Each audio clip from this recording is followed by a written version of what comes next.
మన ప్రభు అయిన యేసుక్రీస్తు నామములో ఈ సాయంకాల వేళ మిమ్మల్ని అందరినీ కూడా ప్రేమపూర్వకంగా ఈ యొక్క ఆన్లైన్ బైబిల్ స్టడీకి మిమ్మల్ని అందరినీ ఆహ్వానిస్తున్నానండి.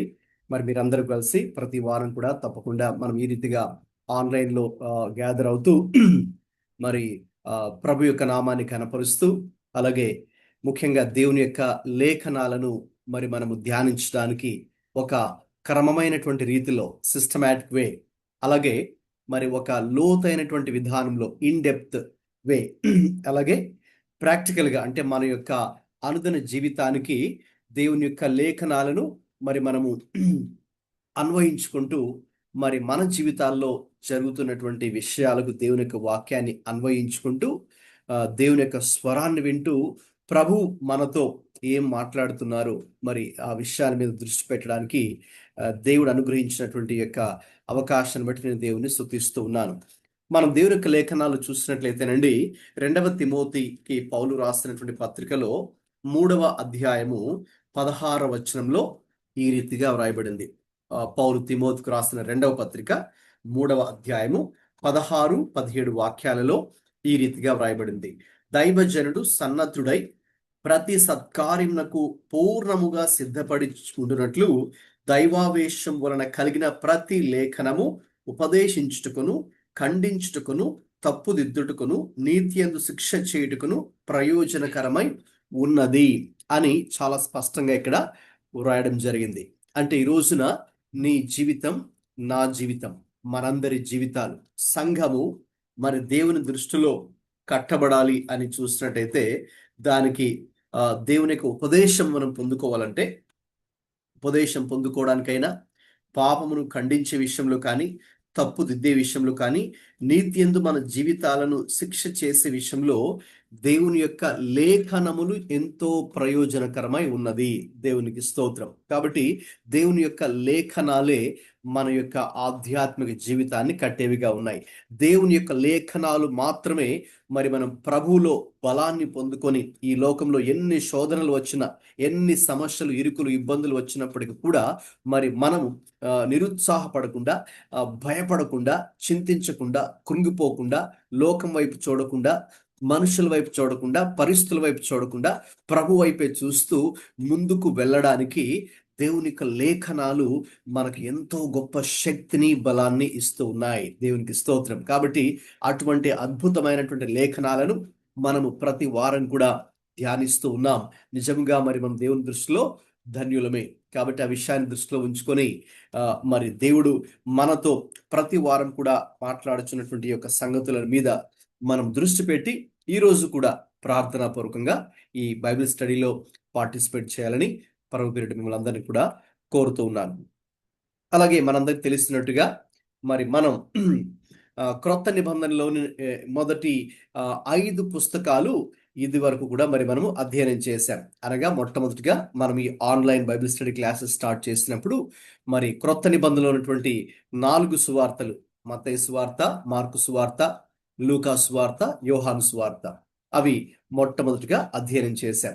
అందులో నుంచి యేసుక్రీస్తు ప్రభు యొక్క జీవితాన్ని, ఆయన చెప్పినటువంటి బోధనలను, అలాగే ఆయన చేసినటువంటి పరిచర్యను మరి మనము ధ్యానం చేశాం.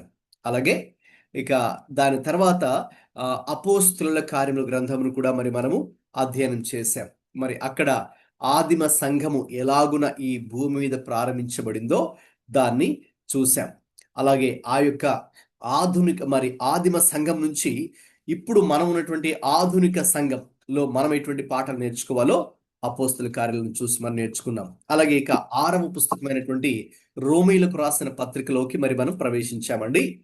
అది మీకు తెలుసు. ఇది వరకే మనము 3 అధ్యాయాలు, రోమీలకు రాసిన పత్రికలో కూడా మరి 3 అధ్యాయాలు మరి మనం ఇదివరకే ధ్యానం చేశాం. ఈ రోజున మరి మనము రోమీలకు రాసిన పత్రిక 4వ అధ్యాయాన్ని మరి మనము ధ్యానం చేసుకోబోతున్నాం. దయచేసి మన పరిశుద్ధ గ్రంథాలను రోమీలకు రాసిన పత్రిక 4వ అధ్యాయానికి మనం తీసి ఉంచుదాం. అక్కడ ప్రార్థనా పూర్వకంగా అందరూ కూడా మరి యొక్క బైబిల్ స్టడీలో రోమీలకు రాసిన పత్రిక 4వ అధ్యాయాన్ని ఈరోజు మరి ధ్యానం చేయబోతుంటుండగా ఇందులో ఉన్నటువంటి ఒక్కొక్క వచనాన్ని కూడా మనం చదువుతూ ఆ ఒక్కొక్క వచనం వెనుక దేవుడు పరిశుద్ధాత్మ దేవుడు, ఎందుకంటే బైబిల్ యొక్క అసలు గ్రంథకర్త పరిశుద్ధాత్మ దేవుడు. మరి ఆ పరిశుద్ధాత్మ దేవుడు ఏ ఉద్దేశంతో రాయించాడో ఆ ఉద్దేశాన్ని మరి మనం పరిశీలిస్తూ, మరి లేఖనాలని పరిశీలిస్తూ ముందుకు వెళ్ళాలని ప్రభుపేట కోరుతూ ఉన్నాను. Right, okay. ఈ రోమిలకు రాసిన పత్రిక 4వ అధ్యాయానికి ఇక్కడ నేను ఇస్తున్నటువంటి టైటిల్ మీరందరూ కూడా స్లైడ్ మీద, ఈ పీపీటీ స్లైడ్ మీద చూస్తున్నారు కదండి. సో మరి ఒకసారి అందరు కూడా మీ మైక్స్ ఆన్ చేసుకొని ఈ టైటిల్ ఒకసారి అందరు కూడా చదవండి. స్టార్ట్ చేద్దామండి. టైటిల్ చదువుదాం అందరు కలిసి. Bible study on Romans chapter 4, faith in the waiting season. Faith in the waiting season తెలుగులో. మరి వేచి ఉన్నటువంటి సమయంలో మన విశ్వాసము, వేచి ఉండేటటువంటి సమయమందు, లేదంటే మనము కనిపెట్టుకొని ఉండవలసినటువంటి క్షణముల యందు, లేక మరి మనము కాచుకొని ఉండవలసినటువంటి సమయముల యందు మన విశ్వాసము ఏ రీతిగా ఉండాలి. విశ్వాసులుగా మనందరి జీవితాల్లో కూడా చాలా సార్లు మరి మనం కొన్ని విషయాల గురించి ప్రభు సన్నిధిలోకి వెళ్ళి ప్రార్థించి మొరపెట్టిన తర్వాత అయితే వెంటనే మరి మనము అన్ని విషయాలు కూడా సమాధానము పొందుకోము సాధారణంగా. అయితే ప్రభు కొన్ని విషయాలలో మరి మనలను వేచి ఉండమని ఆయన చెప్పడం జరుగుతుంది. God says wait sometimes. అయితే ఆ యొక్క వేచి ఉండేటటువంటి సమయమే మనకు చాలా కష్టంతో కూడుకున్నటువంటి సమయంగా మనకుంటుంది. It is like a testing time in your faith, in your spiritual life. మీ యొక్క ఆత్మీయ జీవితాన్ని ప్రభువు మరి చాలా విషయాల్లో పరీక్షిస్తూ ఉండడం మరి మనం చూస్తూ ఉంటాం. ఆ సమయంలోనే చాలా మందిగా విశ్వాసాన్ని కోల్పోయేవారుగా ఉంటారు. అదే సమయం ముందు చాలా మంది విశ్వాసంలో బలహీనపడేవారుగా ఉంటారు. విశ్వాసంలో ఎందుకు ఇలాగా మరి మనం వేచి ఉండాలి, మనం ప్రార్థన చేస్తున్నాం కదా, మరి దేవుడేమి సమాధానం ఇవ్వట్లేదేంటి మరి అనే ఒక ఆ అసహనం, లేక ఆ అసహనమే కొంతమందిలో కలుగుతుంది. ఆ అసహనమే ఆ విశ్వాసానికి కూడా దారి తీసే ప్రమాదకరమైన పరిస్థితులు మన యొక్క ఆత్మీయ జీవితంలో నెలకొల్పబడుతూ ఉంటాయి.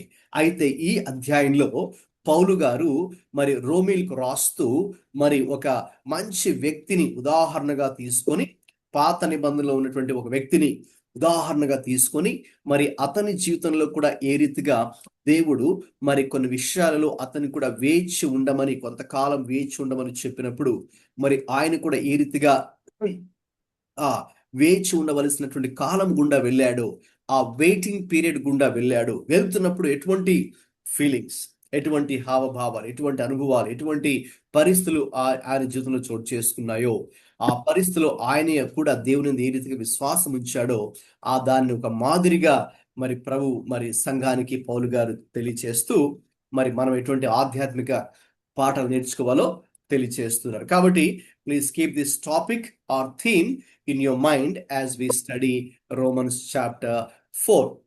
ఎవరైనా ఒకరు ఈ passage చదవండి. Big idea of the chapter. Romans 4 teaches that righteousness comes by faith, but when viewed through the lens of waiting, it shows faith is proven and strengthened in the gap between God's promise and its fulfillment. గమనించండి, ఈ రోమీలకు రాసిన పత్రిక 4వ అధ్యాయం అంతట్లో కూడా మనము నేర్చుకునేటువంటి పాఠం ఏంటంటే రైచియస్నెస్ కమ్స్ బై ఫెయిత్. మరి మనము విశ్వాసము ద్వారానే మనము నీతిమంతులముగా తీర్చిదిద్దబడుతున్నాము అనే ఒక అంశము ఇక్కడ మరి మనకు కనిపిస్తుంది. అయితే విశ్వాసం ద్వారా నీతిమంతులుగా ఎప్పుడు మరి మనము మార్చబడగలము లేక తీర్చిదిద్దబడగలము అంటే it's in the gap between God's promise and its fulfilment. దేవుడు మనకు వాగ్దానం చేసినటువంటి సమయము మొదలుకొని ఇక ఆ వాగ్దానం మన జీవితాల్లో నెరవేర్చబడేంత వరకు కూడా మధ్యలో ఉన్నటువంటి ఆ యొక్క సమయము ఏదైతే ఉన్నదో ఆ సమయంలో మన యొక్క విశ్వాసమును ప్రభు పరీక్షించినప్పుడు మరి మనము ఆ యొక్క విశ్వాస పరీక్షకు నిలిచినప్పుడు, అందులో నెగ్గినప్పుడు మాత్రమే మరి మనము నీతిమంతులుగా దేవుని దృష్టిలో తీర్చబడతాం అనే ఒక అద్భుతమైనటువంటి ఆలోచన, ఆధ్యాత్మికమైనటువంటి ఆలోచన ఈ యొక్క అధ్యాయంలో మరి మనము చూడబోతున్నాం. కాబట్టి రైచియస్నెస్ బై ఫెయిత్ అనే విషయాన్ని ఈ రోజున మరి మనము ధ్యానం చేసుకోబోతున్నాం. మరి ఈ యొక్క అధ్యాయంలో 25 వచనాలు ఉన్నాయండి. ఈ 25 వచనాలను కూడా మనము సులువుగా అర్థం చేసుకోవడానికి నేను ఒక 5 విభాగాలు చేయడం జరిగింది. Okay, 5 divisions or 5 sections in order to understand this entire chapter. ఆ చాప్టర్ అవుట్లైనే మీరు ఆ స్లైడ్ మీద చూస్తూ ఉన్నారు. మరి మొదటి 5 వచనాలు కూడా ఈ మనం అధ్యాయంలో చూసినప్పుడు రిసీవింగ్ ద ప్రామిస్, వాగ్దానమును పొందుకొనుట అనే ఒక అంశము ఇందులో ప్రస్తావించబడడం జరిగింది. రెండవ అంశం 6వ వచనం నుండి 12వ వచనం వరకు మనం చూసినప్పుడు అక్కడ చూసే అంశం ఏంటి అంటే వెయిటింగ్ విదౌట్ విజిబుల్ సైన్స్. మనకు బయటకు కంటికి కనిపించేటటువంటి గుర్తులు ఏవి లేకుండా ఉన్నప్పుడు మనం ఏ రీతిగా దేవుని యొక్క సన్నిధిలో వేచి ఉండాలో ఆ యొక్క అంశం గురించి మనకు అక్కడ ప్రస్తావించడం జరిగింది. ఇక 13 నుంచి 17 వచనాల్లో మనం చూసే అంశం ఏంటి అంటే trusting the promise over circumstances. మనము పరిస్థితుల మీద మన దృష్టిని నిలపకుండా మరి ప్రభు మీద ఏ రీతిగా విశ్వాసం ఉంచాలో మరి అక్కడ మరి మనం ఆ యొక్క విషయాన్ని నేర్చుకుంటూ ఉన్నాం. అలాగే 18 నుండి 21 వచనాలలో మరి మనం చూసే అంశం ఏంటి అంటే faith in the impossible season. మనకు చాలా అసాధ్యము ఇది అనిపించేటటువంటి సమయమందు ఏ రీతిగా మన విశ్వాసం ఉండాలి అనేది ఆ యొక్క భాగంలో మనం చూడవచ్చు. ఇక చివరిగా ఈ అధ్యాయంలో 22 నుంచి 25 వచనాల మధ్యలో ఫుల్ఫిల్మెంట్ అండ్ అష్యూరెన్స్. దేవుడు ఏ రీతిగా తన యొక్క వాగ్దానమును మనకి జీవితములలో ఆయన నెరవేర్చగలడు. ఆ నెరవేర్పుతో పాటుగా ఆయన ఒక మరి నిరీక్షణను మరి మనకు ఏ రీతిగా నిశ్చయతను మనకు అనుగ్రహించగలడు. ఆ నెరవేర్పు మరియు నిశ్చయత అనే అంశాన్ని మరి మనం చివరి భాగంలో చూడగలము. So this is the outline of the chapter. ఈ 5 అంశాలు మీ దృష్టిలో ఉంచుకుంటే ఈ అధ్యాయం మనం సులువుగా అర్థం చేసుకోవచ్చు. రైట్, ఇప్పుడు మరి మీరందరూ కూడా మీ పరిశుద్ధ గ్రంథాలను తెరిచి ఉంచారు కదండి. ప్రక్కన ఒక నోట్బుక్ కానీ డైరీ కానీ పెట్టుకొని పెన్నుతో రెడీగా ఉన్నారు కదా. అలాగా నేను ఒక్కొక్క వచనాన్ని చదువుతుండగా దాన్ని వివరిస్తూ ఉండగా అలాగే మనందరికి కూడా పరమ బోధకుడు పరిశుద్ధ ఆత్ముడే కాబట్టి మరి ఆయన మనకు బోధిస్తున్నటువంటి అంశాలను కూడా మీరు నోట్ చేసుకుంటూ అలాగున అందరూ కూడా యాక్టివ్గా పార్టిసిపేట్ చేయాలని కూడా మరి నేను కోరుతూ ఉన్నాను. రైట్, మొదటి సెక్షన్లోకి వెళ్దామండి. ఎవరైనా మరి మైక్ ఆన్ చేసి మొదటి 5 వచనాలు చదవండి. రోమీయులకు రాసిన పత్రిక 4వ అధ్యాయము మొదటి 5 వచనాలు చదవండి. కాబట్టి శరీరం విషయమై మన మూల పురుషులకు అబ్రహామునకు ఏమి దొరికినని అందును. అబ్రహాము క్రియల మూలంగా నీతిమంతుడని తీర్చబడిన ఎడల అతనికి అతిశయ కారణము కలుగును కానీ అది దేవుని ఎదుట కలుగదు. లేఖనం ఏమి చెప్పుచున్నది? అబ్రహాము దేవుని నమ్మెను, అది అతనికి నీతిగా ఎంచబడెను. పనిచేయవానికి జీతము రుణమే కాని దానమని ఎంచబడదు. పనిచేయక భక్తిహీనుని నీతిమంతునిగా తీర్చువాని యందు విశ్వాసం ఉంచువానికి వాని విశ్వాసము నీతిగా ఎంచబడుచున్నది. చాలు, మొదటి 5 వచనాలు చదువుకున్నాం. సో నేను చెప్పినట్టుగా ఈ వేచి ఉండుట, వెయిటింగ్ అనేది ఒక మేజర్ థీమ్ గా మనం ఈ యొక్క చాప్టర్లు తీసుకున్నప్పుడు ఆ టైటిల్ ఒకసారి నేను చెప్పాను కదా, ఇక్కడ faith in the waiting season అని ఫస్ట్ లో మనం చూసాం. ఈ యొక్క అధ్యాయానికి మనం ఇవ్వాల్సినటువంటి title faith in the waiting season. మనం ఏదైనా కొన్ని విషయాలలో వేచి ఉండేటటువంటి సమయాలలో ఏ రీతిగా మరి మనం విశ్వాసము కాపాడుకోవాలో, ఏ రీతిగా మన విశ్వాసంలో జీవించాలో అది దృష్టిలో ఉంచుకుంటూ, సో కాబట్టి ఈ మెయిన్ థింగ్ ఈ వెయిటింగ్ సీజన్ అనేది మీరు దృష్టిలో ఉంచుకున్నప్పుడు ఇక ఈ సెక్షన్ లో మనం చూస్తున్న అంశం ఏంటి? You see the waiting journey throughout chapter 4 of Romans. రోమా పత్రిక 4వ అధ్యాయం అంతట్లో కూడా మరి ఈ యొక్క ఏ రీతిగా ప్రభు యొక్క సన్నిధిలో వేచి ఉండాలో, లేక కనిపెట్టుకొని ఉండాలో, మరి కాచుకొని ఉండాలో ఆ విషయంలో ఆ ప్రయాణం గురించి మనకు అద్భుతమైన సంగతులు ఉన్నాయి. So there are different stages in this journey. మీరు ఒక చోటుకి ప్రయాణమే వెళ్తుంటారు కదండి. ప్రయాణమే వెళ్తున్నప్పుడు మరి అనేక మధ్యలో చాలా స్టాప్స్ వస్తాయి కదా, లేక డిఫరెంట్ స్టేజెస్ మధ్యలో వస్తాయి కదా. Before you reach to this destination, మీరు వెళ్ళాలనుకున్న గమ్యస్థానానికి వెళ్ళే ముందు మధ్యలో కొన్ని స్థాయిలు వస్తాయి కదండి. అలాగా we going to see some stages or stops during this waiting journey. మన యొక్క ఆధ్యాత్మిక జీవితంలో కూడా మరి ప్రభు వాగ్దానం చేసిన వాటిని మనము పొందుకోవడానికి మధ్యలో ఉన్నటువంటి ఆ యొక్క వెయిటింగ్ పీరియడ్ ఏదైతే ఉందో ఆ పీరియడ్లో మనము ఎదుర్కొనేటటువంటి పరిస్థితులు లేక మనము ఫేస్ చేసేటటువంటి ఆ యొక్క స్టేజెస్ ఏవైతే ఉన్నాయో వాటిని ఒక 1 by 1 చూద్దామండి. So this is the first stage. ఇది మొదటి స్థాయి.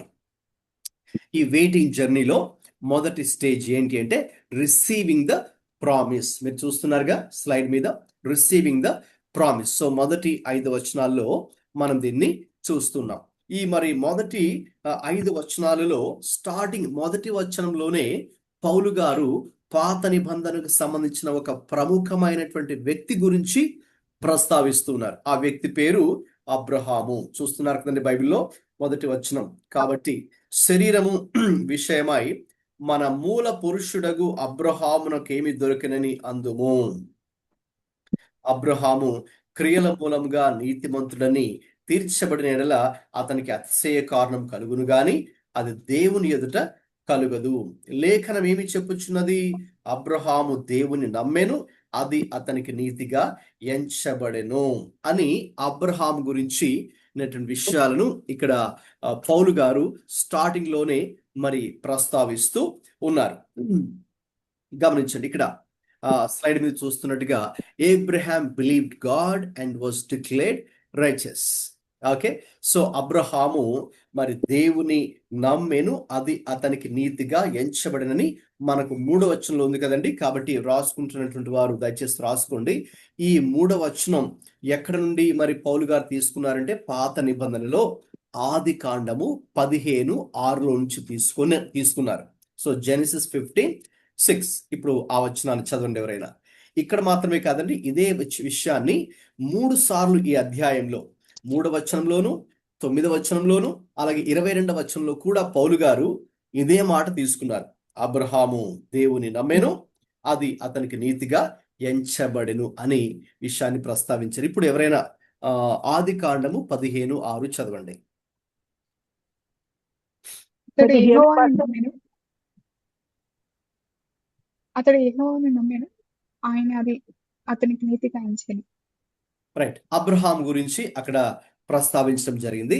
సో మరి అబ్రహామును దేవుడు పిలిచినప్పుడు అబ్రహాము దేవుని పిలుపుకు లోబడి ఆయన ఉన్నటువంటి దేశాన్ని విడిచిపెట్టి తన బంధువులను తన మరి సమస్తాన్ని కూడా విడిచిపెట్టి దేవుడు చూపించేటటువంటి స్థలానికి వెళ్ళమని దేవుడు మరి 12వ అధ్యాయంలో ఆది కాండం, దీన్ని కొంచెం బ్యాక్గ్రౌండ్గా అర్థం చేసుకోవాలంటే మరి అబ్రహాం గురించి మనం తెలుసుకోవాలంటే మొట్టమొదటిగా ఆది కాండము 12 నుంచి మరి మనం చదవాలి.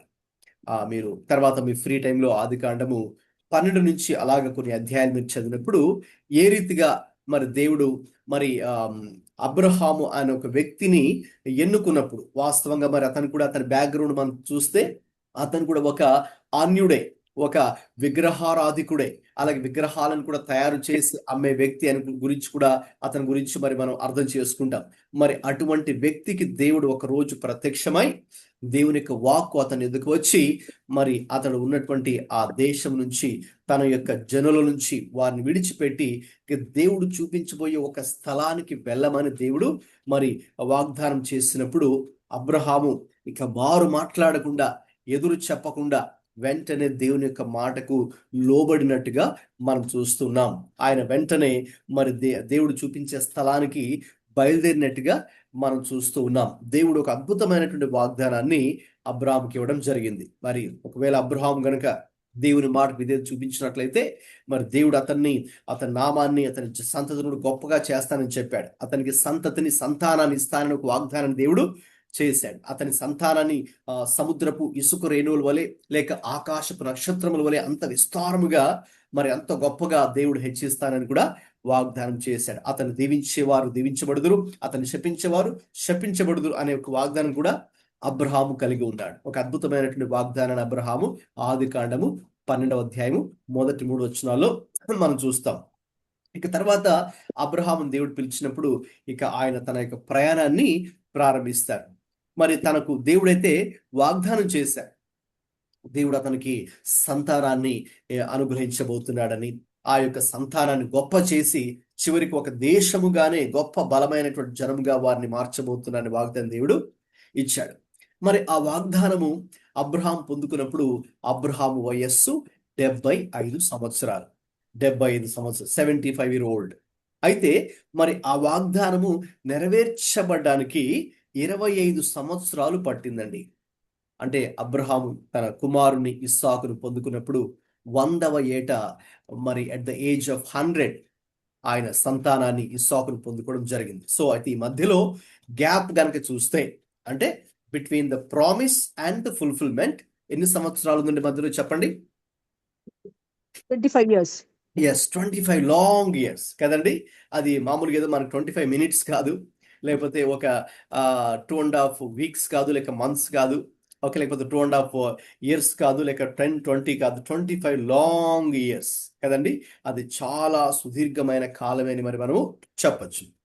అయితే ఈ మధ్య కాలంలో ఈ వెయిటింగ్ జర్నీలో ఏం జరిగింది అని గనక చూస్తే, మరి ఆ పరిస్థితులని మనం అనుకున్నట్టుగా ఏదో సాఫీగా ప్లెయిన్ గా ఏమీ అలాగా లేవు. ఓకేనండి. ఆయన కూడా చాలా తన విశ్వాసంలో ఆయన్ని మనము విశ్వాసులకు పితరుడు అని మనం పిలుస్తాం, ఫాదర్ ఆఫ్ ద ఫెయిత్ఫుల్ అని మనం పిలుస్తాం, ఫాదర్ ఆఫ్ ద నేషన్స్ అని మనం అతన్ని పిలుస్తాం. ఓకేనండి. అయితే మరి ఆయన జీవితంలో కూడా ఇటువంటి ఒక వెయిటింగ్ పీరియడ్ ని దేవుడు అనుమతించాడు. సో మరి అనుమతించినప్పుడు ఆ పరిస్థితుల్లో ఎన్నో రకాల అప్స్ అండ్ డౌన్స్, ఎత్తు పల్లాలు ఆయన కూడా తన జీవితంలో వ్యక్తిగతంగా అనుభవించాడు. ఆయన అలాగే ఆయన భార్య శారా కూడా, ఇద్దరు కూడా దేవునికి వాగ్దానాన్ని పొందుకున్నటువంటి వారే. అయితే మరి మధ్యలో, అంటే దేవుడు వాగ్దానం చేసినటువంటి ఆ యొక్క దినం మొదలుకొని ఇక ఆ వాగ్దానము నెరవేర్చబడేంత వరకు కూడా ఆ మధ్యలో ఆ వెయిటింగ్ పీరియడ్ లో ఒక విధంగా చెప్పాలంటే చాలా నలిగారు వారు కూడా. చాలా అనేక రకాల వారికి అర్థం కాని పరిస్థితులు, ప్రశ్నార్థకరమైనటువంటి పరిస్థితులు, అప్స్ అండ్ డౌన్స్, ఎత్తు పల్లాలు, మరి వారు కూడా చవి చూడాల్సి వచ్చింది, అనుభవించాల్సి వచ్చింది. అయితే ఇక్కడ ఒక వాస్తవాన్ని మనం చూస్తున్నాం. What is the reality here? The promise came long before fulfilment. ఓకేనండి. అయితే ఇక్కడ మనం చూస్తున్నట్టుగా మరి అబ్రహాము అయితే ఏం చేశాడండి? మనం చదువుకున్న 15లో చదివారు కదా, ఆదికాండం 15:6లో అబ్రహాము దేవుణ్ణి నమ్మాడు. అంతే, దేవుని నమ్మాడు. అంటే ఆయన మొదటి నుంచి కూడా చేసిన పని ఏంటి? He trusted God, he believed in God, he had faith in God. ఆయన దేవునందు, దేవుడు ఎప్పుడైతే మొట్టమొదటిసారి ఆయన ప్రత్యక్షమై, లేక ఆయన వాక్కు అబ్రహాం ఎదుకు వచ్చి దేవుని యొక్క స్వరం విన్నాడో, అప్పుడు కూడా ఏమాత్రము సందేహించకుండా, అనుమానించకుండా మరి దేవుని యొక్క మాటను విశ్వసించాడు. ఆ మాటను ఆధారం చేసుకునే ఇక తన ప్రయాణాన్ని కూడా ఆయన ప్రారంభిస్తాడు. ఎక్కడికి వెళ్ళాలో కూడా తెలియకుండా. ఓకేనండి. ఆ మాట ఒకసారి మనకు ఒక హెబ్రీ పత్రికలో 11వ అధ్యాయానికి ఒకసారి రండి. అద్భుతమైనటువంటి మాట మనం ఇప్పుడు చూద్దాం. హెబ్రీలకు రాసిన పత్రిక 11వ అధ్యాయము 8వ వచనాన్ని చూడండి.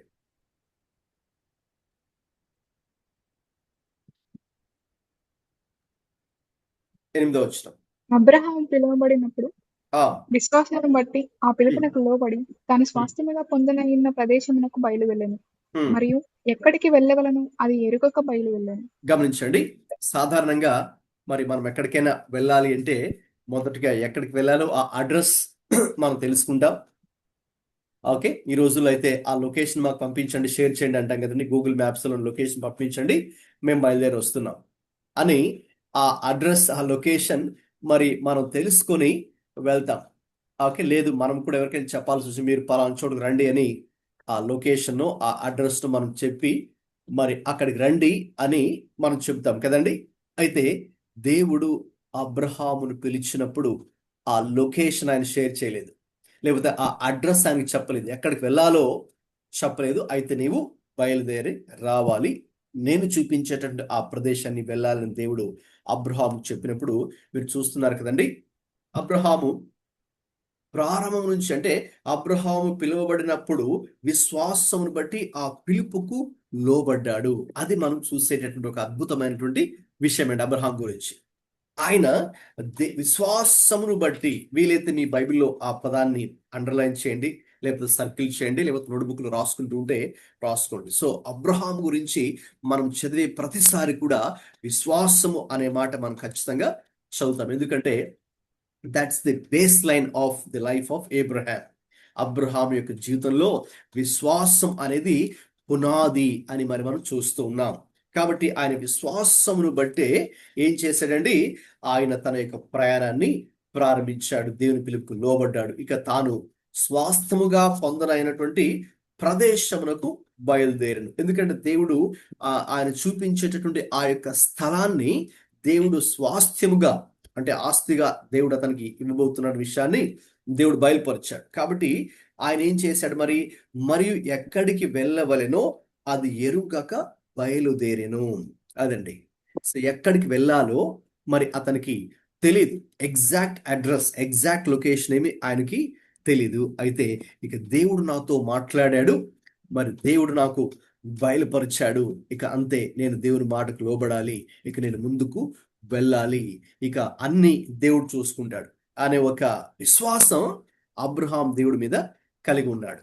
సో అది చాలా అద్భుతమైనటువంటి విషయం అని మరి మనము చెప్పొచ్చు. మనం దేవుని యొక్క వాక్యం కొంతమంది గురించి మనం చదువుతాం. ఉదాహరణకు యోనా గురించి తీసుకుంటే, యోనాకు దేవుడు ఫలానా నినెవెకి వెళ్ళమని చెప్పినా కూడా, మరి అడ్రస్ చెప్పినా కూడా మరి అతడు వెళ్ళలేదు. అయితే అబ్రహాం విషయంలో చూస్తాం, దేవుడు అతనికి అడ్రస్ చెప్పకపోయినా కూడా దేవుడు యొక్క మాటకు అతడు లోబడి, మరి ఆ ప్రదేశం భౌతికంగా తనకి తెలియకపోయినా మరి దేవునికి విశ్వాసం, దేవుడి మీద విశ్వాసం కలిగి విశ్వాసపు నేత్రములతో అతడు బయలుదేరినట్టుగా మనం చూస్తున్నాం. అందులోనే గొప్ప దీవెన, ఆశీర్వాదం కూడా ఉందండి. ఓకే, సో కాబట్టి ఇక ఆ విషయాన్ని మనం అక్కడ చూస్తున్నాం. ఇప్పుడు ఇక్కడ మనం ఈ సెక్షన్ లో, అంటే మొదటి 5 వచనాలు చదువుకున్నాం కదండి. ఇందులో ఇక్కడ మనం చూసే ఒక practical lesson, we can learn a practical lesson. Okay, చదవండి, మైక్ ఆన్ చేసుకుని త్వరగా ఈ ప్రాక్టికల్ లెసన్ కింద ఉన్నటువంటి ఈ లైన్ చదవండి. Your waiting season often begins right after God speaks. గమనించండి, ఇప్పుడు కొన్నిసార్లు మన జీవితాల్లో కూడా, ఓకే, ఇప్పుడు మన జీవితానికి అన్వయించుకుందాం. నేను చెప్పినట్టుగా మన Bible study with practical application, అంటే వ్యక్తిగతంగా మనకు ఎలాగా అన్వయించుకోవాలో ఆ అప్రోచ్ తో ఈ బైబిల్ స్టడీని చేస్తున్నాం. కాబట్టి ప్రతి అధ్యాయాన్ని, ప్రతి వచనాన్ని కూడా అలాగే మనం చూస్తున్నాం. కాబట్టి మరి మన జీవితాల్లో కూడా వెయిటింగ్ పీరియడ్, వెయిటింగ్ జర్నీ ఎప్పుడు ప్రారంభమవుతుంది అంటే, మరి దేవుడు మనతో మాట్లాడిన తర్వాత ఆ యొక్క సీజన్ ఆఫ్ వెయిటింగ్ అనేది కూడా ప్రారంభమవుతుంది.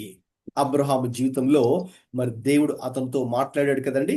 సో అది మనకు ఆదికాండము 12వ అధ్యాయము మొదటి 3 వచనాల్లో మనకు అర్థమవుతుంది. అంటే మొట్టమొదటిసారిగా first time when the Lord appeared to Abraham and spoke to him and given the wonderful promise.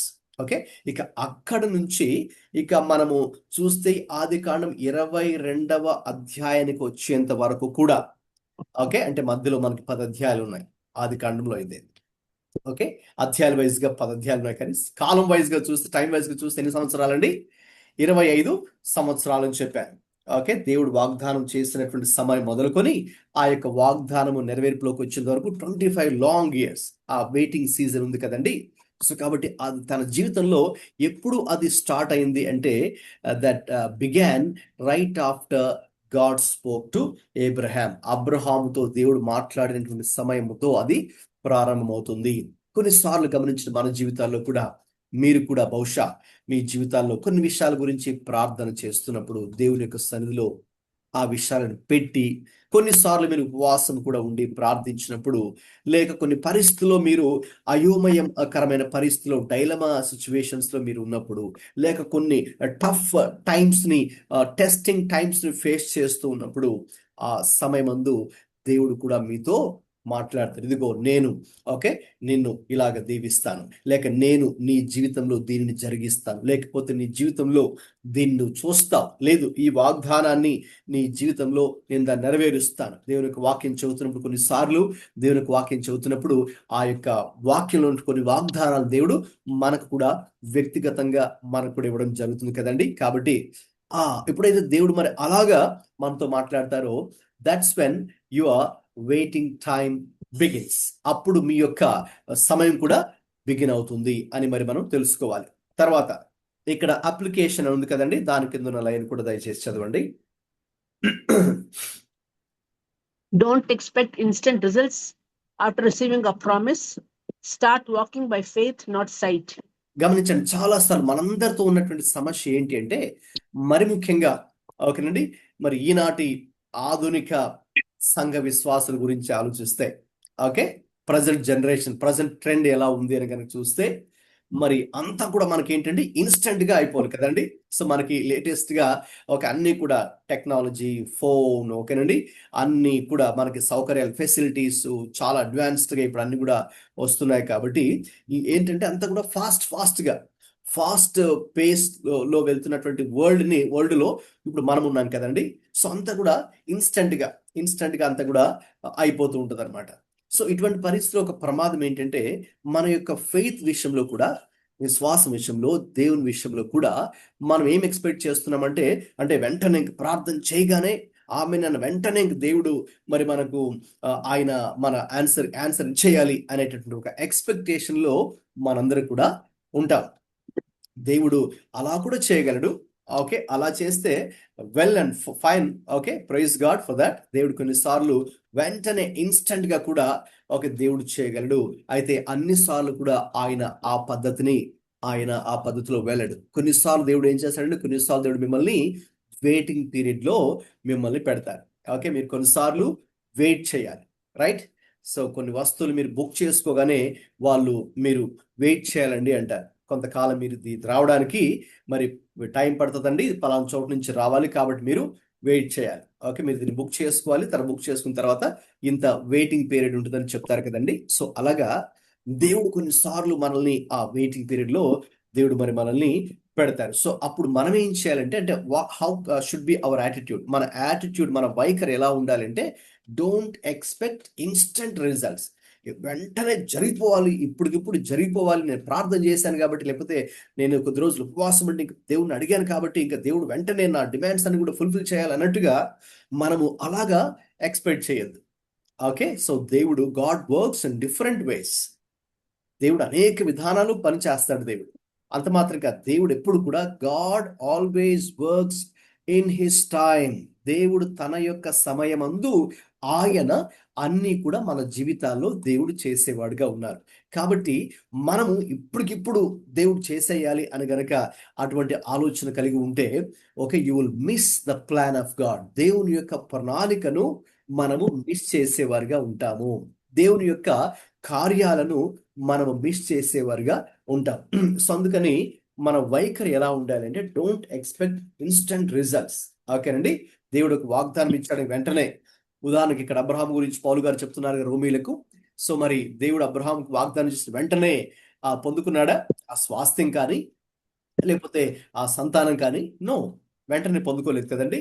So కాబట్టి ఆ పరిస్థితిలో అలాగ మన వైఖరి ఉండకూడదు. ఏం జరుగుతుందంటేనండి, ఎప్పుడైతే మనం అలాగే ఇన్స్టెంట్ గా జరగాలి అనే ఒక ఎక్స్పెక్టేషన్ తో మీరుంటారో, what happens? You will be disappointed.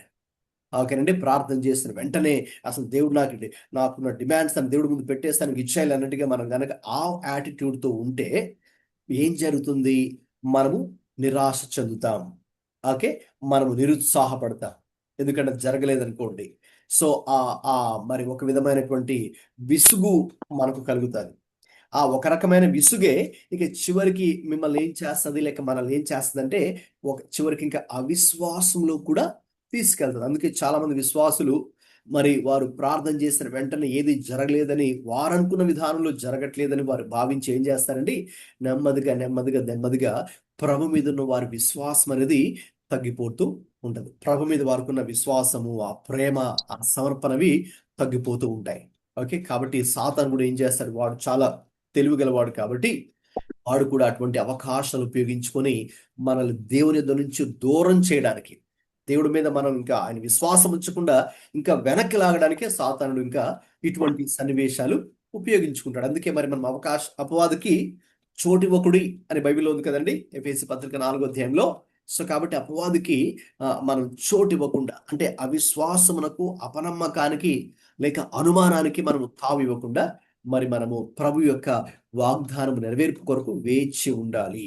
తర్వాత మీరు చూస్తున్నట్టుగా అసలు ఆ స్లైడ్ లో లాస్ట్ లైన్ ఏముందండి?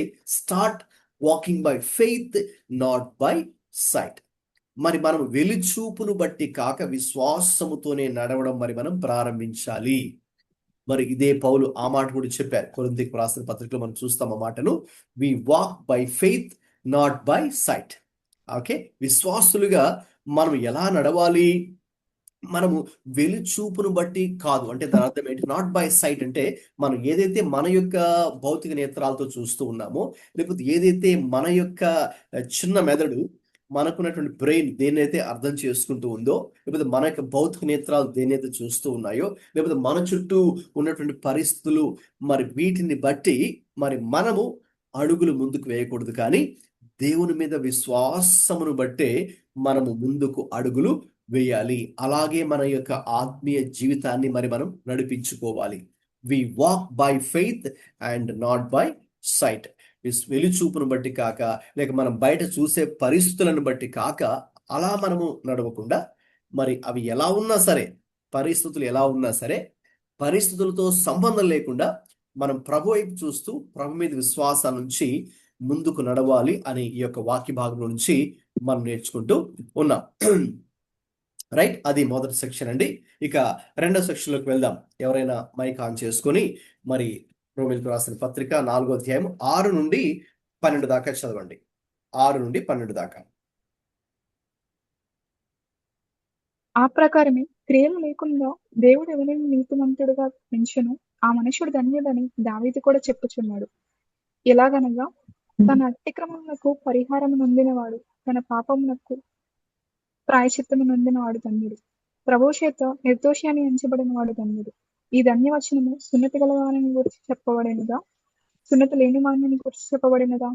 అబ్రహాము యొక్క విశ్వాసం అతనికి నీతి అని ఎంచబడిననుచున్నాము కదా. మంచిది.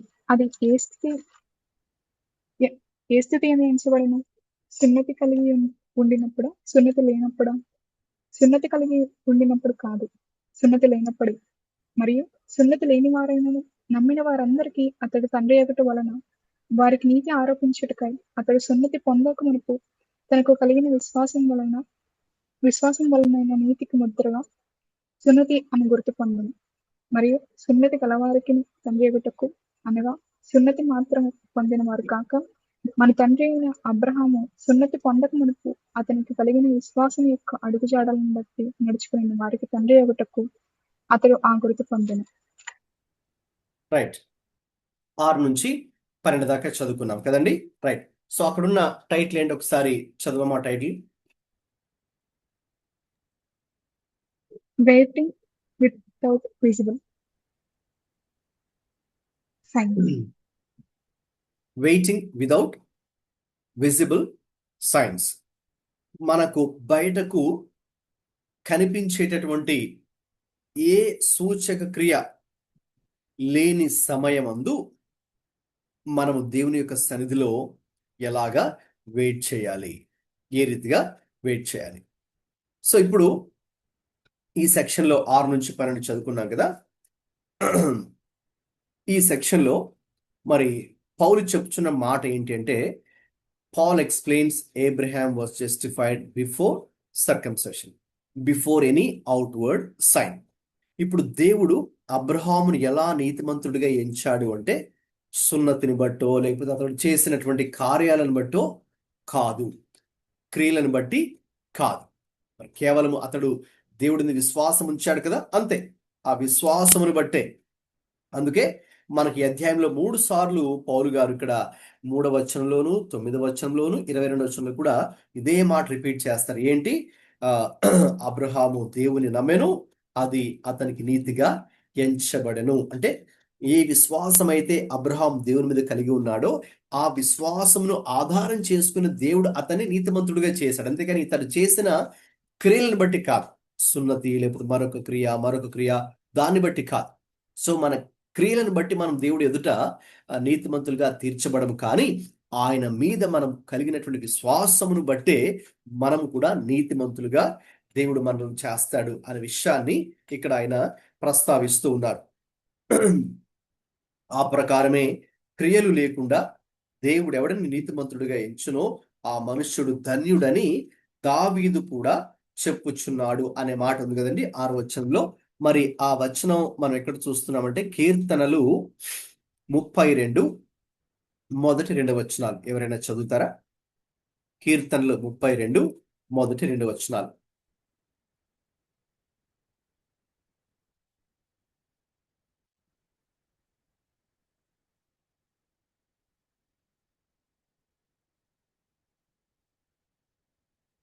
చదవండి. తన Psalm 30. అతిక్రమములకు ఉమ్. చదవమ్మా. పరిహారం నొందినవాడు, తన అతిక్రమములకు పరిహారం నొందినవాడు, తన పాపములకు ప్రాయశ్చిత్తం నొందినవాడు ధన్యుడు. యెహోవా చేత నిర్దోషి అని ఎంచబడిన వాడు, ఆత్మలో కపటం లేనివాడు ధన్యుడు. రైట్. సో ఇది దావీదు రాసినటువంటి కీర్తన. అందుకే ఇప్పుడు పౌలు గారు ఏం చేస్తున్నారు? ఈ కీర్తనను రెఫర్ చేస్తూ ఇవే వచనాలను అక్కడ ఎత్తి రాస్తూ రోమేలకు రాస్తున్నప్పుడు తన అతిక్రమములకు పరిహారం నొందినవాడు, తన పాపమునకు ప్రాయశ్చిత్తము నొందినవాడు ధన్యుడు. ప్రభు చేత నిర్దోషి అని ఎంచబడిన వాడు ధన్యుడు. ఈ ధన్యవచనము సున్నతి గల వారి గురించి చెప్పబడినదా? సున్నతి లేని వారి గురించి చెప్పబడిందా?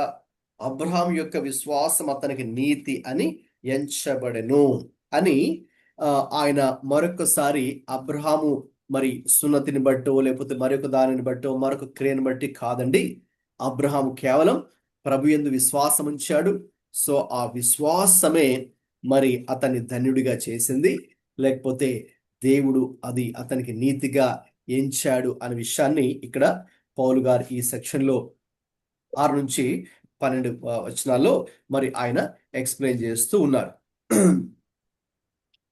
రైట్. ఇప్పుడు ఇక్కడ ఒక ప్రాక్టికల్ లెసన్ అని మెన్షన్ చేశారు కదండి, స్లైడ్ మీద చూస్తున్నారు. చదవండి ఒకసారి ప్రాక్టికల్ లెసన్ కింద. Waiting season often lacks external validation. Right.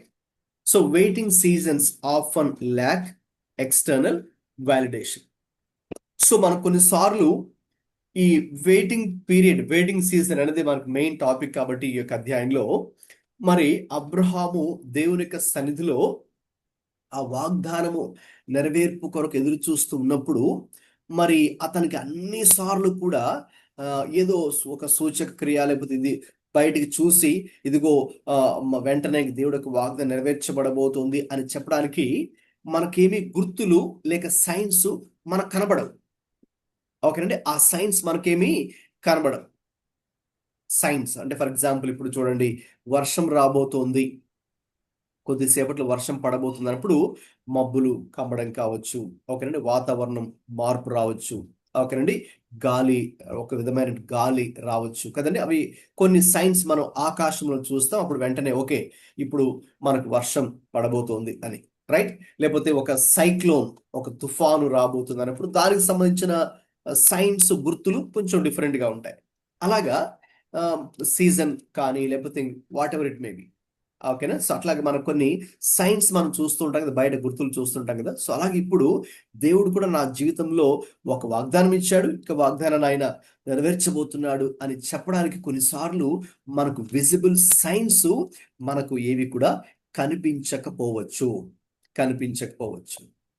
Okay, ఇంకా మనకు అది చాలా టైం టేకింగ్ ప్రాసెస్ అని కూడా మరి మనకు అనిపించవచ్చు. మరి దేవుడు వాగ్దానం చేశాడు కదా, ఇంకా నెరవేరలేదేంటి, ఇంత కాలం పడుతుంది ఏంటి, ఓకేనా అని. ఎందుకంటే మనమేమో ఇన్స్టెంట్ గా ఎక్స్పెక్ట్ చేస్తామని చెప్పాను కదండి. సో అలాగది అన్నిసార్లు జరగనప్పుడు okay, in a way your your faith is tested by God.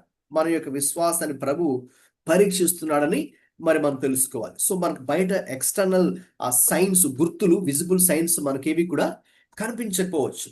ఇంకా చెప్పాలంటే అంతా కూడా మనకి శూన్యంగా ఉండొచ్చు అనమాట. Everything seems to be dark. ఓకేనండి, ఓకే, ఏమీ జరగట్లేదు, గుర్తులే మనకు అనిపించట్లేదు. దేవుడేమో చెప్పాడు ఇలాగ మీ సంతానం ఇస్తాను కాబట్టి అబ్రహాం సారా విషయం తీసుకుంటే మరి దేవుడేమీ గొప్ప వాగ్దానం ఇచ్చాడు, మీకు సంతానాన్ని దయచేస్తాను, ఆ సంతానాన్ని వృద్ధి చేస్తాను, ఒక గొప్ప దేశంగా చేస్తాను అని దేవుడు చెప్పాడు. కానీ దేవుడు చెప్పినటువంటి ఆ వాగ్దానం నెరవేర్చబడడానికి గుర్తులేమి కనిపించట్లేదే. I don't see any visible signs. So what's happening? ఏమీ జరగట్లేదు కదా. మరి ఏంటి, అసలు ఇది జరుగుతుందా జరగదా, లేక నేను దేవుడి దగ్గర నుంచి విన్నది సరిగ్గా విన్నానా లేక వినలేదా? అనే ఒక విధమైనటువంటి అనుమానపు స్థితిలోకి, ఓకే, లేక ఆ అనుమానమే మనలను అవిశ్వాసంలోకి కూడా, అంటే దేవుడి మీద అవిశ్వాసంలో కూడా తీసుకొని వెళ్ళే ప్రమాదకరమైన పరిస్థితి కూడా ఉన్నది. ఎందుకంటే you don't see any visible sign. Okay, ఏదైనా ఒక సైన్ చూస్తారనుకోండి, ఓ ఏదో ఏదో గుర్తు కనిపిస్తుంది కాబట్టి దేవుడు నెరవేర్చబోతున్నాడు అనే కొన్నిసార్లు మీరు అలా అనుకోవచ్చేమో. But what if you don't see any external validation or without any external visible sign of God's promise?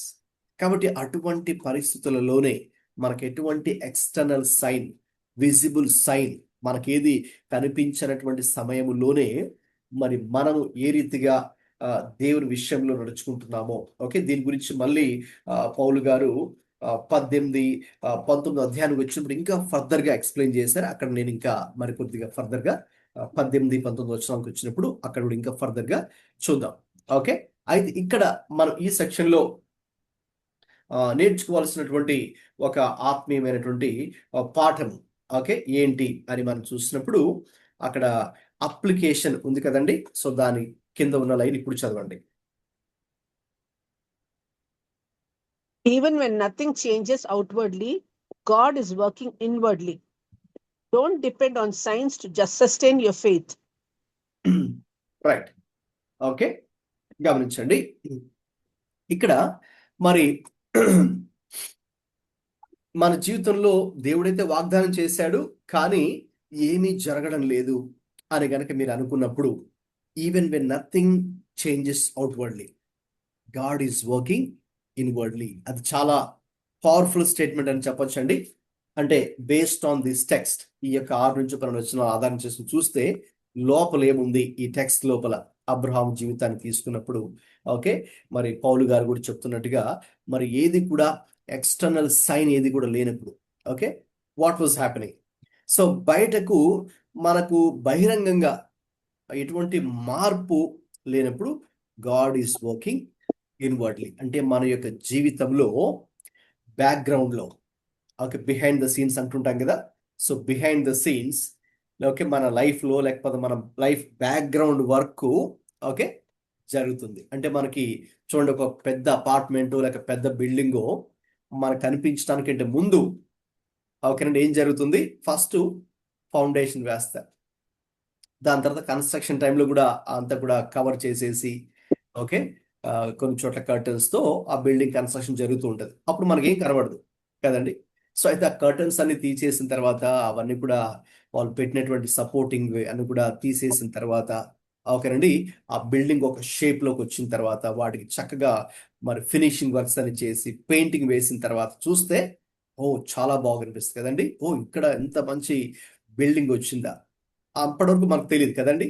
So అంటే ఏంటి, అక్కడ వర్కర్స్ కానీ ఆ ఇంజనీర్స్ వర్కర్స్ అంతా ప్లాన్ వేసి, ఓకే, మంచి దానికి ఫౌండేషన్ వేసి, ఎంత పెద్ద అంతస్తు కట్టబోతున్నారు దానికి తగినటువంటి ఫౌండేషన్ వేసి, ఇంకన్ని చక్కగా కూడా వాళ్ళు ఒక బిల్డింగ్ కట్టి అన్ని వర్క్స్ అన్ని చేసేసి, ఓకేనండి, చక్కగా దానికి పెయింటింగ్ వేసిన తర్వాత అది వాళ్ళు ఓపెన్ చేసినప్పుడు, ఓకే, అక్కడ మనకు ఒక మంచి అందమైన బిల్డింగ్ మనకు కనిపిస్తుంది. ఓకే, కానీ అది రావడానికి వాళ్ళు చాలా కాలము ఏం చేశారండి, బ్యాక్గ్రౌండ్ వరకు చేశారు కదా. సో అలాగా మన జీవితాల్లో కూడా దేవుడు పబ్లిక్ గా అవుట్వర్డ్లీ ఏదైనా ఒక పెద్ద కార్యం చేయడానికంటే ముందుగా దేవుడు మన హృదయంలో లేక మన అంతరంగంలో behind the scenes background work దేవుడు చేస్తూ ఉంటాడు. God is working inwardly. Okay, so దేవుడు ఎప్పుడైతే తన యొక్క కార్యం మన యొక్క అంతరంగంలో ప్రారంభించడం స్టార్ట్ చేశాడో, ఇక నెమ్మదిగా నెమ్మదిగా నెమ్మదిగా ఆ కార్యం, ఓకే, దేవుడు సంపూర్ణతలోకి తీసుకుని వచ్చి ఇక ఒకరోజు ఇక అవుట్వర్డ్ గా you will see that visible sign or visible blessing in your life. అప్పుడు నీకు కనిపించేంత ఆశీర్వాదాన్ని నీవు నీ జీవితంలో బయటకు చూస్తావు. అయితే అది బయట కనిపించే ఆశీర్వాదం నీవు చూడడానికంటే ముందుగా దేవుడు నీ యొక్క అంతరంగంలో నీ హృదయంలో దేవుడు కొన్ని కార్యాలు చేయడము ప్రారంభిస్తాడు. దేవుడు నీ జీవితంలో అంతరంగంలో దేవుడిని కొన్ని కార్యాలు చేస్తాడు. సో కాబట్టి అందుకే మనం ఏం చేయాలి అంటే ఇక్కడ ఒక యాటిట్యూడ్, ఎటువంటి యాటిట్యూడ్ మనం కలిగి ఉండాలి అంటే మీరు ఈ స్లైడ్ లో చూస్తున్న last point, don't depend on science to sustain your faith. ఇక నీ విశ్వాసంలో నీవు జీవించాలి అంటే ఇక నీవు ఏదో బయటకు కనబడేటటువంటి పరిస్థితులు, బయటకు కనబడేటటువంటి గుర్తులు, ఆ విజిబుల్ సైన్స్, ఆ ఎక్స్టర్నల్ వ్యాలిడేషను ఒకరంటే వాటి కోసం నీవు చూడద్దు. ఎందుకంటే దేవుడు నీ హృదయంలో, నీ అంతరంగములో, నీ యొక్క అంతరంగ పురుషుడి యొక్క యాటిట్యూడ్ దేవుడు బలపరుస్తున్నాడు. కాబట్టి దేవుడు అక్కడ కార్యం చేయడం స్టార్ట్ చేశాడు. కాబట్టి just keep trusting God and move forward, అంతే. ఇక ప్రభు యందు విశ్వాసం ఉంచి ఇక ఆ విశ్వాసంతో అడుగులు ముందుకు వేసుకుంటూ మనం ముందుకు వెళ్ళిపోవడమే. కానీ ఇక నేను అది చూడాలని, ఇది చూడాలని, లేకపోతే అవిశ్వాసంతో కూడినటువంటి మాటలను, లేక దేవుడికే మనం కొన్ని డిమాండ్లు పెట్టి ఓకేనండి అడిగేంత జ్ఞానము, అడిగేంత శక్తి, బలము మనుషులుగా మనకు లేదు. ఎందుకంటే దేవుడు గొప్పవాడు. కాబట్టి ఆయన మన జీవితంలో ఏది చేయాలో ఆయన తెలుసు, ఎప్పుడు చేయాలో ఆయన తెలుసు, ఎలా చేయాలో ఆయన తెలుసు. కాబట్టి మనం చేయాల్సిన పని అంతా కూడా మనల్ని మనం పూర్తిగా దేవుడికి అప్పగించుకొని విశ్వాసంతో, మరి ఎటువంటి బయట కనిపించే గుర్తుల మీద ఆధారపడకుండా ముందుకు విశ్వాసంతో వెళితే అప్పుడు ఒకానొక రోజున దేవుని యొక్క కార్యాన్ని మన జీవితాల్లో కూడా మరి మనము చూస్తాం. అది ఈ యొక్క 6 నుండి 12 వచనాల్లో మనం చూసేటటువంటి ఈ భాగంలో నేర్చుకునేటటువంటి ఆత్మీయ పాఠాలు. Okay, right. Now let's get into the third stage. Okay, ఆ వెయిటింగ్ పీరియడ్ అనేది బ్రాడ్ టాపిక్ కదండి ఈ యొక్క అధ్యాయంలో. సో కాబట్టి అక్కడికి అంటే from the time God promises and then he fulfils, ఆ యొక్క వాగ్దానము ఇచ్చినప్పటి నుంచి వాగ్దాన నెరవేర్పు వరకు ఉన్నటువంటి మధ్యలో ఉన్నటువంటి స్టేజెస్ ని మనం ఇప్పుడు పరిశీలిస్తున్నాం. ఓకే, 2 స్టేజ్లు దాటిపోయాము. ఇప్పుడు 3వ స్టేజ్లోకి వెళ్దాం. ఎవరైనా మైక్ ఆన్ చేసుకుని 13 నుంచి 17 దాకా చదవండి. అతడు లోకమునకు వారసుడగునను వాగ్దానము అబ్రహామునకైనను అతని సంతానమునకైనను ధర్మశాస్త్ర మూలముగా కలగలేదు గాని విశ్వాసము వలనైన నీతి మూలముగానే కలిగెను. ధర్మశాస్త్ర సంబంధులు వారసులైన ఎడల విశ్వాసము వ్యర్థమగును, వాగ్దానమును నిరర్ధకమగును. ఏలయనగా ధర్మశాస్త్రము ఉగ్రతను పుట్టించును, ధర్మశాస్త్రము లేని ఎడల అతిక్రమమును లేకపోవును. ఈ హేతువు చేతను ఆ వాగ్దానము యావచ్చంతతికి అనగా ధర్మశాస్త్రము గలవారికి మాత్రము కాక అబ్రహామునకున్నట్టి విశ్వాసము గలవారికి కూడా దృఢము కావాలనని కృప అనుసరించినదై ఉండినట్లు అది విశ్వాస మూలమైనదాయను. తాను విశ్వసించిన దేవుని ఎదుట అనగా మృతులను సజీవులనుగా చేయువాడును, లేని వాటిని ఉన్నట్టుగానే పిలిచివాడునైనా దేవుని ఎదుట అతడు మనకందరికీ తండ్రి అయి ఉన్నాడు. ఇందును గూర్చి నిన్ను అనేక జనములకు తండ్రినిగా నియమించి తిని అని వ్రాయబడి ఉన్నది. గమనించిన 13 నుంచి 17 దాకా చదువుకున్నాం. సో ఇందులో మనం చూసే ప్రాముఖ్యమైన అంశం, అక్కడ మీరు టైటిల్ చూస్తున్నారు కదండి, trusting the promise over circumstances.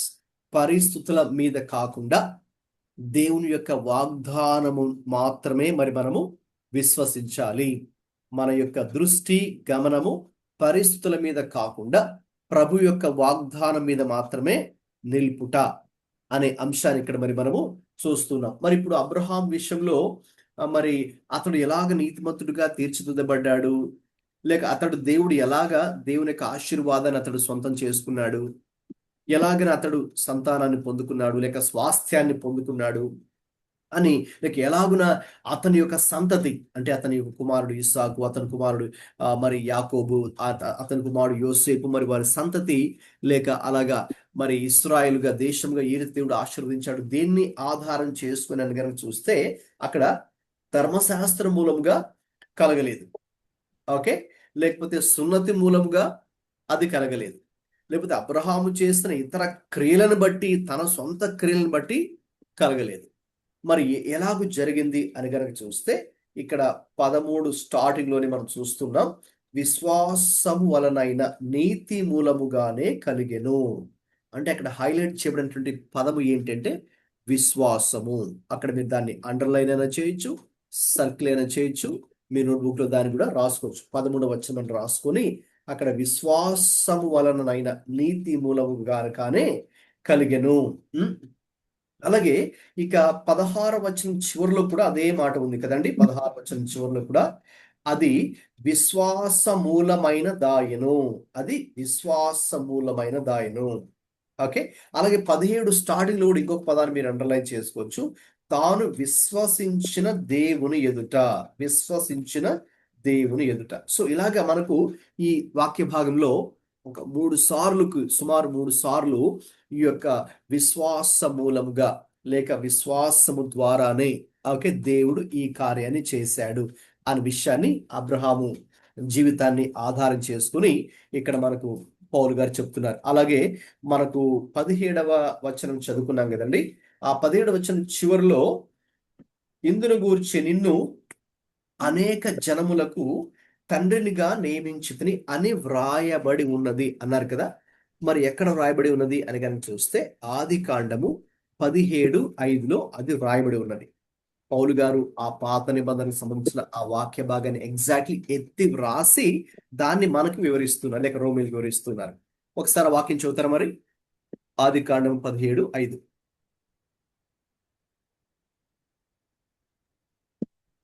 మరియు ఇక ఆ. మీదట నీ పేరు అబ్రహాము అనబడదు, నీవు అనేక జనులకు తండ్రిని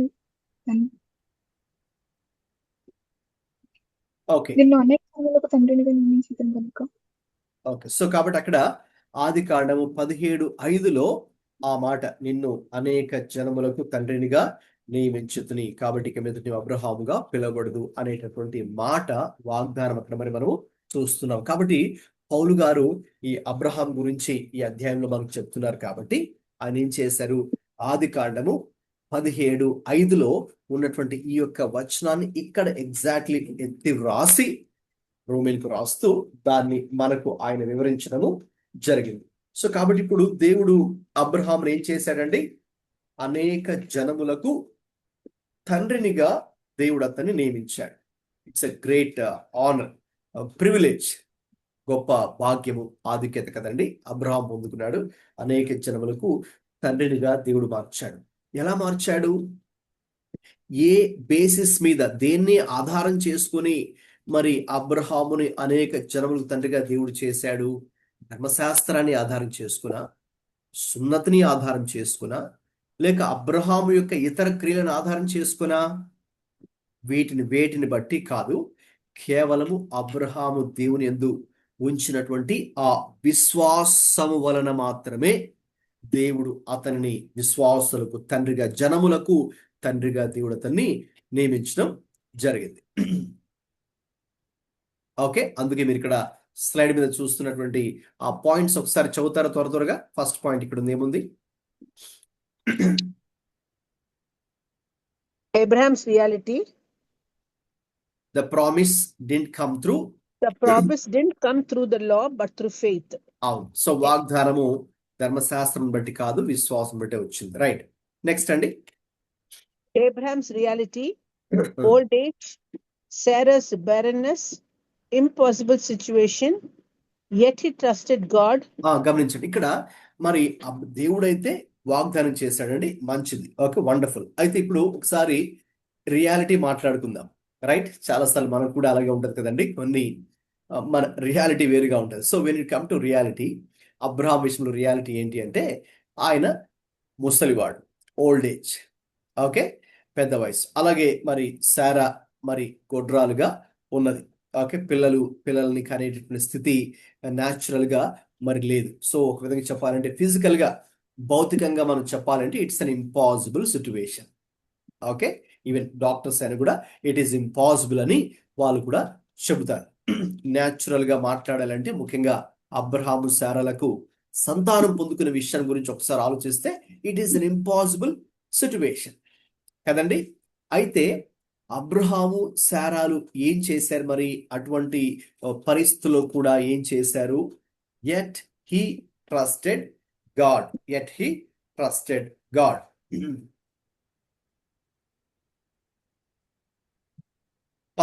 ఒకసారి హెబ్రీలకు రాసిన పత్రిక 11:11 చదవండి. ఇక్కడ ఒక క్రాస్ రెఫరెన్స్ మనకున్నది, దాన్ని చదువుదాం. పాస్ గారు చిన్న డౌట్ అండి. Yeah. It is only Abraham, but it's not that Sarah trust and అక్కడ రాసేది కదండి వర్డ్ లో. అయితే మనకు ఇక్కడ ఉందండి, ఆ వచనం మీకు చూపిస్తున్నాను, చదవండి.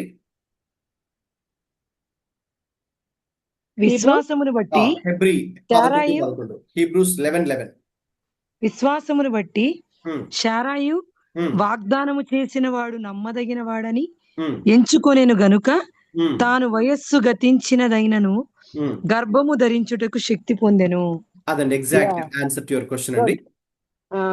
హీబ్రూస్ 11:11, హెబ్రీ పత్రిక 11:11లో అక్కడ శారా గురించి రాయబడింది. అబ్రహాం మాత్రమే కాదు, ఈవెన్ శారా కూడా ఏం చేసింది, ఆమె విశ్వాసమును బట్టి శారాయు ఏం చేసిందండి, వాగ్దానం చేసిన వాడు నమ్మదగిన వాడిని తెలుసుకొని ఎంచుకొని గనుక తాను వయస్సు గతించినదై గర్భం ధరించుటకు శక్తి పొందెను. కాబట్టి ఇక్కడ అబ్రహాము ఉన్నారు, శారా కూడా ఉన్నారు. It's like a inclusive language we see sometimes in the Bible.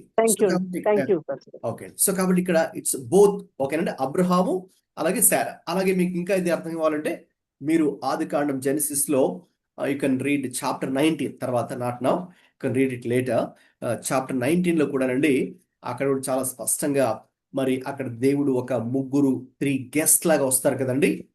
Okay, Abraham గుడారం దగ్గరికి. సో అక్కడ కూడా అబ్రహాము అలాగే శారా ఇద్దరు కూడా ఇండివిజువల్ రెస్పాన్స్ మనం చూస్తాం. ఓకే, అంటే although in the initial stage Abraham శారాలు దేవుడు చెప్పిన మాట కొంచెం నమ్మకపోయినా, అంటే వాస్తవంగా వాళ్ళు కూడా మనుషులే కాబట్టి అండి, at certain point of time వారి జీవితంలో కొంచెం అనుమానం, డౌట్ అనేది వచ్చింది వారికి కూడా. అంటే అంత గ్యాప్ వచ్చే సమయానికి కొంచెం అనుమానం కూడా వారి జీవితంలో సందేహం కలిగింది. ఓకే, అయితే by God's grace they were able to overcome that doubt again by trusting God. ఇద్దరు కూడా బోత్ అబ్రహాం అండ్ శారా. అది మనకు ఆదికాండం, if you read throughout, అంటే say from starting from chapter 12, ఆదికాండం 12 నుంచి మీరు చదివితే 12 నుంచి 22 దాకా మీ ఫ్రీ టైంలో చదవండి. ఆ 10 చాప్టర్స్ లో ఓకే వారు ఎటువంటి పరిస్థితులు గుండా వెళ్ళారు అబ్రహాం గాని శారా గాని మనం చూడొచ్చు. ఎలాగున ఈవెన్ అప్స్ అండ్ డౌన్స్ కూడా మధ్యలో వచ్చాయో, ఈవెన్ అనుమానం కూడా వారి మనసులో ప్రవేశించిందో. అనుమానం ప్రవేశించడమే కాదు, కొన్ని రకాల పరిస్థితుల్లో అవిశ్వాసంతో కూడా ఎలా ప్రవర్తించారో కూడా మనం చూడొచ్చు, అబ్రహాము గాని శారా గాని ఇద్దరు కూడా. అంటే వారి జీవితాలు కూడా మనం చూస్తాం, వీక్నెసెస్ ఉన్నాయి at sudden point of time. ఓకేనండి, but still they were able to ఓకేనా రిపెంట్ ఆఫ్ దాట్ ఓకేనండి doubt and come back to God again, trusting him again. Okay, so కాబట్టి ఇక్కడ అబ్రహాం గురించి కానీ శారా గురించి కూడా మరి మనము చదువుతున్నాం. అంటే it's impossible situation, yet he or both of them trusted God. Okay, right. ఇప్పుడు ఇక్కడ ఒక ప్రాక్టికల్ లెసన్ ఉందండి, అది ఒకసారి చదువుతారా? Practical lesson here. Waiting becomes hardest when circumstances contradict the promise. అవునండి, కొన్నిసార్లు ఎందుకు మనకు ఈ వెయిటింగ్ పీరియడ్, ఓకే దేవుడి దగ్గర వేచి ఉండే ఈ కాలం, ఈ సమయం, ఈ డ్యూరేషన్ ఎందుకు మనకు చాలా కష్టంగా అవుతుందంటే, ఎందుకంటే సర్కమ్స్టాన్సెస్ కాంట్రడిక్ట్ ద ప్రామిస్. ఇంతకుముందే మనం చెప్తున్నాం, దేవుడు మనకు వాగ్దానం చేసినప్పుడు దాని తర్వాత మనం ఏది ఎక్స్పెక్ట్ చేస్తాము, కొన్ని గుర్తులు, కొన్ని సైన్స్ అనేది మనం ఎక్స్పెక్ట్ చేస్తాం. దేవుడు చెప్పాడు కాబట్టి ఇది నా జీవితంలో జరగాలి అంటే మరి కొన్ని గుర్తులు ఇవి జరగాలి. సో ఈ సైన్స్ ద్వారా మనకు తెలుస్తుంది, ఓకే దేవుడు ఇది చేస్తున్నాడు కాబట్టి తప్పకుండా నేను ఈ యొక్క జవాబు పొందుకుంటాను మనకి తెలుస్తుంది. If you see some visible signs or external validation ఏదైనా ఉంటే మనకి ఈజీగా అర్థమవుతుంది. అయితే అలాంటివి ఏవి కనిపించినప్పుడు కదండి, బయటకు మనకు అలాంటివి ఏవి కనిపించినప్పుడు, ఏ సైన్ మనకు కనిపించినప్పుడు, ఏ ఎక్స్టర్నల్ సైన్ ఆర్ వ్యాలిడేషన్ లేనప్పుడు పరిస్థితి ఇంకా కష్టంగా మనకు మారిపోతుంది. It becomes the hardest. ఎందుకంటే when circumstances contradict the promise. దేవుడు వాగ్దానం అయితే మనకుంది, అది ఒకలాగుంది, మరి ఆ వాగ్దానం నెరవేర్చడానికి ఈ గుర్తులు ఉండాలి కదా అని మనము మానవ కోణంలో హ్యూమన్ పర్స్పెక్టివ్ ని మనం బేస్ చేసి, మనకున్న లాజిక్ ని, హ్యూమన్ పర్స్పెక్టివ్ వరల్డ్లీగా మనం ఆలోచించి అనుకుంటాం. కానీ అన్నిసార్లు అలా జరగకపోవచ్చు. You may not be able to see any external sign or validation. అప్పుడు ఇంకా మీకు కష్టం అనిపిస్తుంది అనమాట ఈ వెయిట్ చేయడం దేవుడి దగ్గర. ఎందుకంటే ప్రామిస్ అయితే ఒకటి ఉంది, మరి పరిస్థితులు అయితే అలాగేమీ లేవు కదండి. సో అబ్రహాం జీవితంలో అదే జరిగింది కదండి. ఇంకా అలాగా మరి ఆ విషయానికి వస్తే బైబిల్లో మనందరికి తెలిసిన యోసేపు గురించి కూడా మనం చూస్తే మరి దేవుని వాగ్దానం ఏమో చాలా అద్భుతంగా ఉంది. దేవుడు అతన్ని దీవించబోతున్నాడని, అందరికన్నా ఉన్నత స్థితిలోకి దేవుడు తీసుకెళ్తున్నాడని ఒక దర్శనం కూడా దేవుడు అతడు తన యవ్వన ప్రాయంలోనే పొందుకున్నాడు. కానీ ఏం జరిగిందండి? ఆ దర్శనానికి భిన్నంగా వాళ్ళ సొంత అన్నలు ప్రవర్తించి అతన్ని కొట్టి గుడ్డలో పడవేసి అలాగే ఐగుప్తులకి అమ్మివేశారు కదండి పరిస్థితులు. సో సైన్స్ ఏవి లేవండి. There is no external evidence at all that God is going to lift him up. ఏమీ లేదు. ఇంకా తర్వాత అమ్మివేసిన తర్వాత మనం చూస్తే మరి అక్కడ కూడా మళ్ళీ అక్కడ పోతిఫర్ ఇంట్లో ఇంకొక పెద్ద సమస్య వచ్చి పడింది కదండి. సో అక్కడ కూడా మరి దేవుడు అతన్ని హెచ్చించబోతున్నాడని లేక దీవించబోతున్నాడు అనేటటువంటి గుర్తులు, కనిపించే గుర్తులు, ఎక్స్టర్నల్ విజిబుల్ సైన్స్ ఏవి కూడా లేవు. రైట్? అట్లాగా again it's a long period of 13 years plus time పట్టింది. అంటే ఒక రోజు వచ్చింది. ఓకే, అప్పుడు దానికంటే ముందు ఇంకా జైల్లోకి పంపించారు కదండి. ఇంకా జైల్లోకి వెళ్ళిన తర్వాత ఇంకా అతడు నిరుత్సాహపడి అనుకుని ఉండొచ్చేమో, ఇదేంటి దేవుడైతే నాకు అప్పుడు అలాగ దర్శనం ఇచ్చాడు, అలాగ మాట్లాడాడు, జరుగుతున్న పరిణామాలు, జరుగుతున్న పరిస్థితులు ఏంటి ఇలా ఉన్నాయి అనే ఒక బిగ్ క్వశ్చన్ మార్కు వచ్చి ఉండొచ్చేమో కదండి. సో కాబట్టి there is no any external evidence as such in his life also. Same thing with David also. దావీదు జీవితంలో కూడా అంతే కదండి. సో కాబట్టి దేవుడు అభిషేకించినప్పుడు లేక వాగ్దానం చేస్తున్నప్పుడు దాని తర్వాత వెంటనే ఏమీ జరగలేదు. Okay, long time of waiting, no visible external signs of whatsoever. ఇంకా చెప్పాలంటే ఆ టైంలో వాళ్ళు it become very hardest at one point అనమాట. అందరికి కూడా బైబిల్లో అలాగే మనం చూస్తాం. ఓకే, సో కాబట్టి అయితే ఇక్కడ మనం ఏం చేయాలి ఆ పరిస్థితులు, when waiting becomes hardest in your life. Okay, చదవండి కింద లైన్ అప్లికేషన్ పార్ట్ కింద ఏమున్నాయి చదవండి. Choose God's word over what you see. ఆ, Don't interpret God's promise through your situation. అదండి. ఆ పరిస్థితిలో మరి ఏం చేయాలండి అని కనుక మీరు నన్ను అడిగితే, okay, what you should do, choose God's word over what you see. ఇంతకుముందే చెప్పాను మీకు, we are led not by sight but by faith. మనము వెలుచూపును బట్టి కాక, మనం బయట చూస్తున్నటువంటి పరిస్థితులను బట్టి కాక, వాళ్ళు వీళ్ళు చెబుతున్నటువంటి మాటలను బట్టి కాక, లేక మీ యొక్క మనసే, మీ మైండే చెబుతున్నటువంటి మాటల మీద ఆధారం చేసుకోకుండా, లేక మీ సొంత బుద్ధి మీద మీరు ఆధారం చేసుకోకుండా, what you do, you choose God and his word over against all that you see, all the physical circumstances that you see.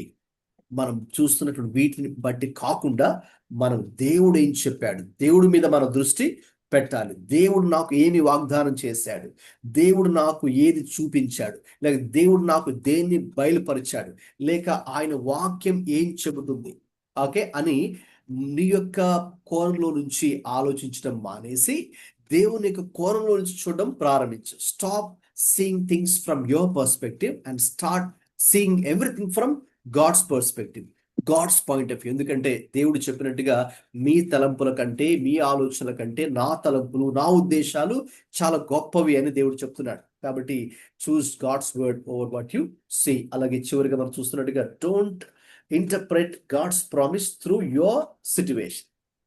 నీ యొక్క ప్రస్తుతం నీవు వెళ్తున్నట్టు పరిస్థితులను ఆధారం చేసుకొని ఇక దేవుని మాట నీవు ఇంటర్ప్రెట్ చేయొద్దు, లేకపోతే దాన్ని అలా అర్థం చేసుకోవద్దు. ఎందుకంటే ప్రస్తుత పరిస్థితులు వేరుగా ఉండొచ్చు.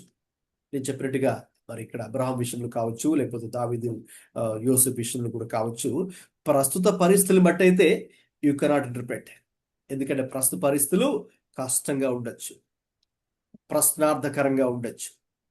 దేవుడు చెప్పిన వాగ్దానానికి ఏమాత్రము ఏ గుర్తులు లేకుండా ఉండొచ్చు. అంతా నీ లైఫ్ బ్లాంక్ గా ఉండొచ్చేమో.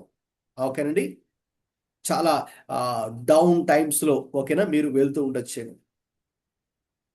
సో పరిస్థితులు బట్టి మనం దేవుని యొక్క వాగ్దానాన్ని ఇంటర్ప్రెట్ చేయడం లేదు కానీ, బట్ చూస్ గాడ్స్ వర్డ్, దేవుని యొక్క మాటల మీద మన దృష్టి పెట్టాలి. తర్వాత 18 నుండి 21 వచనాలు చదవండి. రోమా 4:18 నుండి నీ 21. సంతానము ఇలాగు ఉండునని చెప్పిన దానిని బట్టి తాను అనేక జనములకు తండ్రి అగునట్లు నిరీక్షణకు ఆధారము లేనప్పుడు అతడు నిరీక్షణ కలిగి నమ్మెను. మరియు అతడు విశ్వాసమునందు బలహీనుడు కాక రమారమి 100 వయస్సు గలవాడై ఉండి అప్పటికి తన శరీరము మృతతుల్యమైనట్టును శారా గర్భమును మృతతుల్యమైనట్టును ఆలోచించెను గాని అవిశ్వాసము వలన దేవుని వాగ్దానమును గూర్చి సందేహింపక దేవుని మహిమపరచి ఆయన వాగ్దానము చేసిన దాన్ని నెరవేర్చుటకు సమర్థుడని రూఢిగా విశ్వసించి విశ్వాసము వలన బలము నొందెను. అందుచేత అది అతనికి నీతిగా ఎంచబడెను. అది అతనికి ఎంచబడినని చాలు 21 వరకు 18 to 21 వరకు మరి మనం చదువుకున్నాం కదండి. సో ఈ వాక్య భాగంలో చాలా now we are coming to the heart of the or the core of the chapter. Okay, ప్రతి అధ్యాయంలో కూడా మరి మనకు ఒక సెంట్రల్ పాయింట్ ఉంటుంది. ఓకే, ఒక కోర్ సెక్షన్ ఉంటుంది, ఒక కీ వర్స్ మనకు ఉంటుంది. ఆ కీ వర్స్ లోకి ఇప్పుడు మరి మనము ఎంటర్ అవుతున్నాం అనమాట. This is the heart of the waiting season. So కాబట్టి ఇక్కడ you see some key characteristics of faith in waiting. మనము దేవుని ఎదుట ఎదురు చూచే విషయంలో కొన్ని విషయాలు ఇక్కడ మరి మనం చూడబోతున్నామండి. ఓకే, సో కాబట్టి ఇప్పుడు అందులో మొట్టమొదటి విషయం ఏంటి, మనము 18th verse లో మనం చూసినప్పుడు ఇప్పుడు అబ్రహాము దేవుణ్ణి ఎప్పుడు విశ్వాసం ఉంచాడండి అని కనుక చూస్తే నిరీక్షణకు ఆధారము లేనప్పుడు అతడు నిరీక్షణ కలిగి నమ్మెను. ఓకే, ఇప్పుడు మీరు చాలా జాగ్రత్తగా ఈ విషయాలు మీరు ఫాలో అవ్వాలి. ఓకే, కొంచెం డీప్ గా మనము వెళ్ళి ఆలోచిస్తే అబ్రహాం జీవితాన్ని. ఓకే, సాధారణంగా ఎప్పుడు మనకు దేవుడి మీద విశ్వాసం ఉంచడం సులువు అవుతుంది అంటే మనకు ఏదైనా బయట పరిస్థితులు మనకు కనిపిస్తూ ఉన్నప్పుడు if you see any external visible sign outwardly it becomes very easy for you to trust God, believe in God, follow God, preach about God. ఓకేనండి, అంటే మనకు దేవుడు ఏదో చేయబోతున్నాడు నా జీవితంలో, నాకు ఏదో ఒక గుర్తు కనిపిస్తుంది, నాకు ఏదో ఒకటి కనిపిస్తుంది, తెలుస్తుంది, అర్థమవుతుంది, నా మనసుకి ఏదో ఒకటి అర్థమవుతుంది అని అనుకున్నప్పుడు దేవుని యందు విశ్వాసం ఉంచడం చాలా సులువండి. అయితే నీకు ఏది బయట కనిపించినప్పుడు, అసలు నిరీక్షణకు ఏ ఆధారము లేనప్పుడు దేవుని యందు నిరీక్షణ ఉంచి ఆయన యందు విశ్వాసం ఉంచడం మాత్రం అది చాలా కష్టమైనటువంటి పని. ఆలోచిస్తున్నారండి? నేను చెప్తున్న విషయాలు అర్థమవుతున్నాయండి? Yes, sir. మనకు బయటకు ఏదైనా కనిపించినప్పుడు it becomes very easy to trust God. Okay, ప్రభు యందు విశ్వాసం ఉంచడము, ప్రార్థన చేయడము, బైబిల్ చదవడము, చర్చ్కి వెళ్ళడము, ఓకేనండి, స్పిరిచువల్ గా యాక్టివ్ గా ఉండడము, సువార్త చేయడము, దేవుని పని చేయడము, it becomes very easy. Okay, అయితే ఏ ఆధారము నీకు కనబడినప్పుడు నీ జీవితంలో దేవుడు ఈ కార్యాన్ని చేయబోతున్నాడు అని ఏ మాత్రం ఏ క్లూ లేనప్పుడు, దానికి ఏ సైన్ కూడా లేనప్పుడు, ఎవ్వరు ఏది నీకు చెప్పనప్పుడు, ఓకే, సో అంతా నీ లైఫ్లో బ్లాంక్గా ఉన్నప్పుడు ఆ పరిస్థితుల్లో కూడా దేవుని యందు విశ్వాసం ఉంచడము, దేవుని నిరీక్షణ ఉంచడం చాలా చాలా కష్టం. ఇప్పుడు ఒక అద్భుతమైనటువంటి విషయాన్ని ఇక్కడ మనం చూస్తున్నాం. ఓకే, ఆ 18వ వచనం, this is the heart of the waiting season. ఈ అధ్యాయానికి ఒక కీ వర్స్ ఏంటి అంటే వర్స్ 18. 18వ వచనం, నిరీక్షణకు ఆధారం లేనప్పుడు అతడు నిరీక్షణ కలిగి నమ్మెను. అదండి. కాబట్టి అబ్రహాం ఎప్పుడు దేవుని విశ్వాసం ఉంచాడు అని గనక ఆలోచిస్తే అతనికి నిరీక్షణకు ఏ ఆధారం లేదు. ఇంత ముందే మీతో చెప్పాను కదండి, అసలు రియాలిటీ ఏంటి, అబ్రహాం రియాలిటీ ఏంటండి? రియాలిటీ మాట్లాడుకుందాం. ఆ స్లైడ్ మీద ఓల్డ్ ఏజ్ రియాలిటీ, శారాస్ బేరన్నెస్ రియాలిటీ, ఓకేనండి, ఓకేనా, వాళ్ళ age is the reality. So it is impossible situation. ఆ పరిస్థితుల్లో ఓకేనండి అందరూ కూడా ఒకలాగా ఇది ఇంపాసిబుల్ అంటే ఇంపాసిబుల్ అని చెప్పొచ్చు అందరు. సో అంటే ఆ పరిస్థితుల్లో దేవుని విశ్వాసం ఉంచడానికి ఏ క్లూ, ఏ ఆధారం కూడా ఉండకపోవచ్చేమో. Okay, so when natural hope dies, spiritual hope rises. అర్థమవుతండి? సో విశ్వాసమునకు, నిరీక్షణకు ఆధారం లేనప్పుడు దేవుని నిరీక్షణ కలిగి మనము అబ్రహాం వలె మరి దేవుని మనం కూడా విశ్వాసం ఉంచాలి. ఇక్కడ అప్లికేషన్ పార్ట్ ఏంటి అంటే hold on when everything says give up or when everyone says give up. Okay, మన చుట్టూ ఉన్నవారు మీరు ఇంకా ఏంటంటే దేవుడు దేవుడు అని మీరు ఇలా ఉన్నారేంటి, ఇంకా ప్రార్థన ప్రార్థన అంటారేంటి, ఓకే, పరిస్థితి చూస్తే ఇంత భయంకరంగా ఉంది, ఇంకేం జరుగుతుందండి మీ జీవితంలో అని కొంతమంది మనల్ని నిరుత్సాహపరిచేవారు మన చుట్టూ కూడా ఉంటారు కదండి. మనల్ని నిరుత్సాహపరిచేవారు, మనల్ని ఆత్మీయంగా ఎదగనివ్వకుండా వెనక్కి లాగే వాళ్ళు మన చుట్టూ చాలా మంది ఉంటారు. సో అటువంటి మాటలు వారి ద్వారా మనం విన్నప్పుడు నేను ఏం చేయాలి, వాళ్ళందరూ కూడా ఇంక విడిచిపెట్టేసి గివప్, దేవుళ్ళు అసలు ప్రార్థన ఇదంతా కూడా ఇదేది జరగదు, ఓకేనా అని కొంతమంది అలా అవిశ్వాసంతో మాట్లాడుతున్నప్పుడు hold on when everyone says give up. అయితే మనం ఏం చేయాలి, మనము నిరీక్షణకు ఆధారం లేకున్నా కూడా మనమైతే దేవుని మీద నిరీక్షణ కలిగి ఉండాలి. దేవుని నమ్మడానికి మనకి ఏ క్లూ లేకపోయినా కూడా మనం దేవుని మీద విశ్వాసం ఉంచాలి అనే ఒక పాఠం ఇక్కడ నేర్చుకుంటూ ఉన్నాం.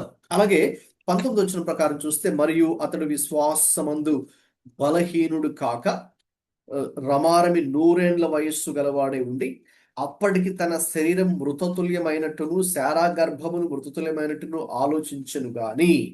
ఓకే, సో ఇక్కడ ఫెయిత్ ఫేసెస్ రియాలిటీ ఏదో ఇప్పుడే నేను చెప్పాను, మాట్లాడుకుందాం.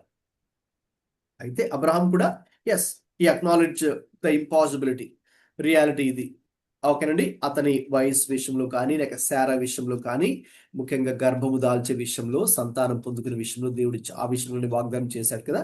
సో రియాలిటీ ఏంటంటే it is impossible situation. Okay, so అయితే ఇక్కడ మనం చూస్తున్నట్టుగా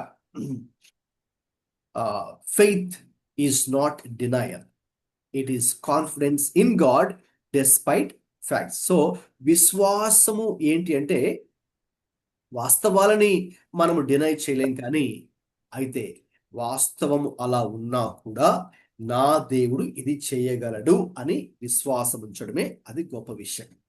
ఓకేనండి. సో కాబట్టి అదే మనం చూస్తున్నాం 20లో కూడా, అవిశ్వాసం వలన దేవుని వాగ్దానములను గురించి సందేహింపక, అంటే తను అంటే అవిశ్వాసానికి అనుమానానికి అవకాశం ఇవ్వలేదు. అర్థమవుతుందండి. అబ్రహాము అవిశ్వాసానికి కానీ అనుమానానికి కానీ అవకాశము ఇవ్వలేదు. అయితే వాస్తవం ఒకవైపు ఉన్న, వాస్తవాన్ని అతడు కూడా గ్రహించిన, అర్థం చేసుకున్న, అతడు ఏం నమ్మాడు, దేవుని ఎలా నమ్మాడంటే, నా జీవితంలో ఇదండి వాస్తవం, అయితే ఇది, అయితే నా దేవుడు అద్భుతంగా ఈ యొక్క వాస్తవం ఇలా ఉన్నా, పరిస్థితులు ఇలా ఉన్నా, పరిస్థితులకి గొప్పగా దేవుడు నా దేవుడు, my God is bigger than my circumstances. That's what you should believe. మనం అందరూ ఏది బిలీవ్ చేయాలి, ఏది నమ్మాలి అంటే, నా రియాలిటీ అయితే ఇదండి, అయితే నా దేవుడు my God is bigger than the reality, my reality. Okay, నా పరిస్థితి ఇదండి, this is my circumstances, this is my situation, but my God is bigger than my situation, my God is bigger than my circumstances. నా దేవుడు నా యొక్క పరిస్థితి కన్నా కూడా చాలా గొప్ప దేవుడు. ఆయన ఈ యొక్క పరిస్థితుల్లో కూడా నా జీవితంలో ఒక అద్భుతాన్ని చేయగలడు, ఒక కార్యాన్ని చేయగలడు, in a super natural way, అసాధారణమైన రీతిలో దేవుడు ఇది చేయగలడు అని మనం దేవుని యందు విశ్వాసం ఉంచాలి. ఓకే, సో కాబట్టి రియాలిటీ ఒకలా ఉండొచ్చేమో, నీ సిచ్యువేషన్, నీ సర్కమ్స్టెన్స్ ఒకలా ఉండొచ్చేమో, అయితే మనము we need to trust God because he is beyond and he is bigger than hour situation and reality and the circumstances. ఆ విషయాన్ని మరి మనము విశ్వసించేవారిగా ఉండాలి. తర్వాత ఇక్కడ 20 వచనం మనకు తెలియజేసేది ఏంటి, అవిశ్వాసం వలన దేవుని వాగ్దానములను గురించి సందేహింపక అని చూస్తున్నాం కదండి. So what does faith do? Faith refuses to waiver. Abraham did not give in to unbelief. చూసారా, ఇక్కడ చూస్తున్నాం కదండి, అవిశ్వాసానికి అబ్రహాము అవకాశం ఇవ్వలేదు. అవిశ్వాసానికి చాలా అవకాశాలు ఉన్నాయి. ఓకే, న్యాచురల్గా కనుక అతడు ఆలోచించి ఉంటే ఇది జరగదు అని అనుకోవడానికి ఎంతో టైం పట్టదు. It's very easy for him to give up. It's very easy for unbelief to enter into his heart. Okay, అయితే ఏం చేయాలి? So what should we do now? Don't let delay turn into doubt. అతని జీవితంలో, Abraham జీవితంలో ఇది ఆలస్యం అవుతుంది కదా అని అనుకొని ఇక ఆ పరిస్థితి అతన్ని అనుమానంలోకి లేక అవిశ్వాసంలోకి అది నడిపించలేదు. ఇంకా దేవుడి మీద విశ్వాసం ఉంచడానికి అది డిలే కావచ్చు, ఓకేనండి, చాలా ఆలస్యం అవుతున్న పరిస్థితి కావచ్చు, అయినా కూడా దేవుని అతడు విశ్వాసం ఉంచాడు. Okay, faith gives glory to God. Okay, so కాబట్టి ఇక్కడ గమనించండి, అతనైతే ఇక ఏం చేస్తూ వచ్చాడు, మనము ఆ 20-21 కూడా చూస్తే దేవుణ్ణి మహిమపరచి, వండర్ఫుల్ వర్డ్, కావాలంటే అండర్లైన్ కూడా చేయండి మీరు. అతను ఏం చేశాడండి, ఆ వెయిటింగ్ పీరియడ్ లో దేవుణ్ణి మహిమపరిచాడు. So waiting period is not a wasting period, but it should be a worship period. అర్థమవుతుందండి? వెయిటింగ్ పీరియడ్ అనేది వేస్టింగ్ పీరియడ్ గా వెళ్ళకూడదు, కానీ మరి ఎలా మారాలి, వర్షిప్ పీరియడ్ గా మనం దాన్ని మార్చుకోవాలి. దేవుణ్ణి మహిమపరచాలి, దేవుణ్ణి ఆరాధించాలి, దేవుణ్ణి ఘనపరచాలి. కాబట్టి ఆ సమయం ముందు you are doing something, you are not wasting your time. లేకపోతే ఐడిల్ గా మనం ఏమి అక్కడ లేం. వెయిటింగ్ అంటే ఏది చేయకుండా ఐడిల్ గా మనం ఉండకూడదు. You need to be worshipping God, you need to be trusting God, you need to be surrendering your life to God, you need to be recalling the promises of God. So worship in the waiting, that is what we see in this verse 20. So కాబట్టి గమనించండి, మన జీవితాల్లో కూడా దేవుడు ఒక అద్భుతం చేయడానికంటే ముందు ఏమి జరగాలి అంటే, మనం ఏం చేయాలి అంటే, you should be doing worship and praise. ఆ ప్రైజ్ అండ్ వర్షిప్ అనేది that leads us to receive breakthroughs in our life. దేవుణ్ణి స్తుతించడం, ఆరాధించడం అనేది మన జీవితాలకు గొప్ప అద్భుతాన్ని పొందుకోవడానికి అది ఒక మార్గంగా ఉంటుంది. అబ్రహాం కూడా అదే చేశాడు. 20 వచనం చూసినప్పుడు, అవిశ్వాసం వలన దేవుని వాగ్దానం గురించి సందేహించలేదు. మరి ఏం చేశాడు, దేవుణ్ణి మహిమపరిచి, ఆయన వాగ్దానము చేసిన దానిని నెరవేర్చుటకు సమర్థుడని రూఢిగా విశ్వసించి విశ్వాసం వలన బలము నొందెను. చాలా అద్భుతమైనటువంటి మాట. విశ్వాసం వలన బలాన్ని పొందాడు. Faith is fully persuaded. కాబట్టి ఇక్కడ అబ్రహాము ఎందుకు అటువంటి విశ్వాసాన్ని కలిగి ఉన్నాడు అంటే, తన సొంత శక్తి మీదనో, బలము మీదనో, తెలివి మీదనో కాదండి. అయితే కాన్ఫిడెన్స్ ఇన్ గాడ్స్ ఎబిలిటీ, అంటే దేవుడు సమర్థుడు, ఈ వాగ్దానం చేసిన దాన్ని నెరవేర్చడానికి దేవుడు సమర్థుడు అని రూఢిగా అతడు విశ్వసించాడు. కాబట్టి మన విశ్వాసం కూడా దేవుని మీదనే, మన సొంత శక్తి మీద కాకుండా దేవుడు సమర్థుడు ఇది చేయడానికి అనే విశ్వాసంతోనే అబ్రహాం ముందుకు వెళ్ళినట్టుగా ఇక్కడ మరి మనం చూస్తూ ఉన్నాం. ఇక తర్వాత 22 నుంచి 25 వరకు చదవండి. అందుచేత అది అతనికి నీతిగా ఎంచబడెను. అది అతనికి ఎంచబడినని అతని నిమిత్తము మాత్రమే కాదు గాని, మన ప్రభువైన యేసును మృతుల్లో నుండి లేపిన వాని యందు విశ్వాసముంచిన మనకును ఎంచబడునని మన నిమిత్తము కూడా వ్రాయబడెను. ఆయన మన అపరాధముల నిమిత్తము అప్పగింపబడి మనము నీతిమంతులముగా తీర్చబడుటకై లేపబడెను. రైట్. ఇక్కడ stage 5, that's the final stage, like final stop in the waiting period. So ప్రభు యొక్క సన్నిధిలో మరి మనం మన జీవితంలో వేచి ఉండే సమయమందు ఉన్నటువంటి 5వ స్థాయి ఏంటి అంటే, ఇక ultimately it's the fulfilment and the assurance God is giving. కాబట్టి ఇక్కడ మరొకసారి ఇక్కడ పౌలు గారు రోమీలకు రాస్తూ ఆయన చెప్తున్నారు. కాబట్టి పౌలు గారు అంటే మనం దీన్ని అర్థం చేసుకోవడం, ఆది కాండము 15, ఆది కాండము 17, ఓకే, అవి మనం చదివినప్పుడు, ఎందుకంటే ఆయన కూడా ఈ 2 చాప్టర్స్ ని ఇక్కడ వచనాన్ని కోట్ చేస్తున్నారని ఇంతకుముందు కూడా మీకు చెప్పాను. అలాగే ఇక్కడ 18లో కూడా మనం ఇంతకుముందు చూస్తే, నిన్ను అనేక జనములకు తండ్రిగా నియమించుని అని వ్రాయబడి ఉన్నది, నీ సంతానము ఇలాగు ఉండునని చెప్పిన దాన్ని బట్టి. అది కూడా మనకు ఆది కాండము 15:5లో కూడా వ్రాయబడింది. కాబట్టి ఇక్కడ అబ్రహాము ఏ రీతిగా ప్రభు యందు విశ్వాసం ఉంచాడో, ఇక ఆ విశ్వాసమే అది దేవుడు అతనికి నీతిగా ఎంచాడో ఇక్కడ వ్రాయబడి ఉన్నది. ఓకే, సో ఇంక ఈ విషయాన్ని ఆయన పౌలు గారు చెప్తూ, అది అతనికి ఎంచబడనని అతని నిమిత్తం మాత్రమే కాదు గాని, మన ప్రభు అయిన యేసును మృతులలో నుండి లేపిన వాని యందు విశ్వాసం ఉంచిన మనకును ఎంచబడునని మన నిమిత్తము కూడా వ్రాయబడెను. చూడండి, చాలా మంది ఏమనుకుంటారంటే, ఒక తప్పుడు అవగాహన, రాంగ్ అండర్స్టాండింగ్ ఏంటంటే, ఇది అబ్రహాం కోసమే వ్రాయబడింది, లేకపోతే వారికే వ్రాయబడింది, వీరికి వ్రాయబడింది అని కొంతమంది నమ్మరు కొన్ని విషయాలను. అయితే ఇక్కడ ఏంటండి, అబ్రహామునకు మాత్రమే కాదు, మనకు కూడా. ఇప్పుడు మనం ఎవరమండి, మనం ఎవరైనా విశ్వాసం ఉంచుతున్నాము, మన ప్రభు అయినటువంటి యేసు యందు మనము విశ్వాసం ఉంచుతున్నాం. ప్రభు అయినటువంటి యేసు క్రీస్తు యొక్క శిలువ మరణము, పునరుద్ధానమందు మనం విశ్వాసం ఉంచుతున్నాం కదా, కాబట్టి మనకు నిమిత్తము కూడా ఇది వ్రాయబడింది. ఎందుకంటే మరి ఆయన మన అపరాధముల నిమిత్తము అప్పగింపబడి, అంటే క్రీస్తు గురించి ఇక్కడ పౌలు గారు చివరిగా క్రీస్తు గురించి చెప్పి ఈ అధ్యాయాన్ని ముగిస్తున్నారు. కాబట్టి ఆయన మన యొక్క అపరాధముల నిమిత్తము అప్పగింపబడి మనము నీతిమంతులముగా తీర్చబడుటకై లేపెను. ఇప్పుడు ఎలాగూ అబ్రహామును దేవుడు నీతిమంతుడిగా ఎంచాడో, ఇప్పుడు నిన్ను నన్ను దేవుడు క్రొత్త నిబంధన కాలంలో ఉన్నటువంటి మనలను మరి మనం ఎలాగ నీతిమంతులుగా చేయబడుతున్నామండి? It is through Jesus Christ, యేసు క్రీస్తు ద్వారా. It is through faith in Jesus Christ. మనం ప్రభు యందు యేసు క్రీస్తు విశ్వాసం ఉంచడం ద్వారా నీవు నేను నీతిమంతులుగా ఎంచబడుతున్నాం. ప్రభు యేసు క్రీస్తు యందు యొక్క శిలువ మరణము, ఆయన పునరుద్ధానం ద్వారా మనం విశ్వాసం ఉంచడం ద్వారా మనం ఇప్పుడు దేవుడు మనల్ని నీతిమంతులుగా చేస్తూ ఉన్నాడు. ఆయన యొక్క వాగ్దానం మన జీవితాల్లో నెరవేర్చబడుతూ ఉన్నది. Fulfilment and also that assurance, ఆ దేవునిలో ఉన్న ఆ నిశ్చయత ప్రభు మనకు కూడా అనుగ్రహిస్తూ. నేర్చుకునే ప్రాక్టికల్ లెసన్ ఏంటంటే, the same faith that sustains waiting also secures salvation. కాబట్టి ఏ విశ్వాసం అయితే మనం ప్రభు విశ్వాసం ఉంచి ఎదురు చూస్తున్నామో, మరి అదే విశ్వాసం క్రీస్తులో మనకు రక్షణను, భద్రతను కూడా అనుగ్రహిస్తుంది అని అద్భుతంగా మరి ప్రభు అయినటువంటి యేసుక్రీస్తు వైపుకి మన యొక్క దృష్టిని, మన యొక్క ధ్యానాన్ని పౌలు గారు ఇక్కడ నడిపిస్తున్నట్టుగా మనం చూస్తూ ఉన్నాం. అయితే ఇక్కడ అబ్రహాం జీవితాన్ని పౌలు గారు ఆధారం చేసుకున్నారు కాబట్టి ఖచ్చితంగా there is some struggle, real struggles in the waiting seasons అనేవి మనకు కనిపిస్తున్నాయి. ఓకేనండి.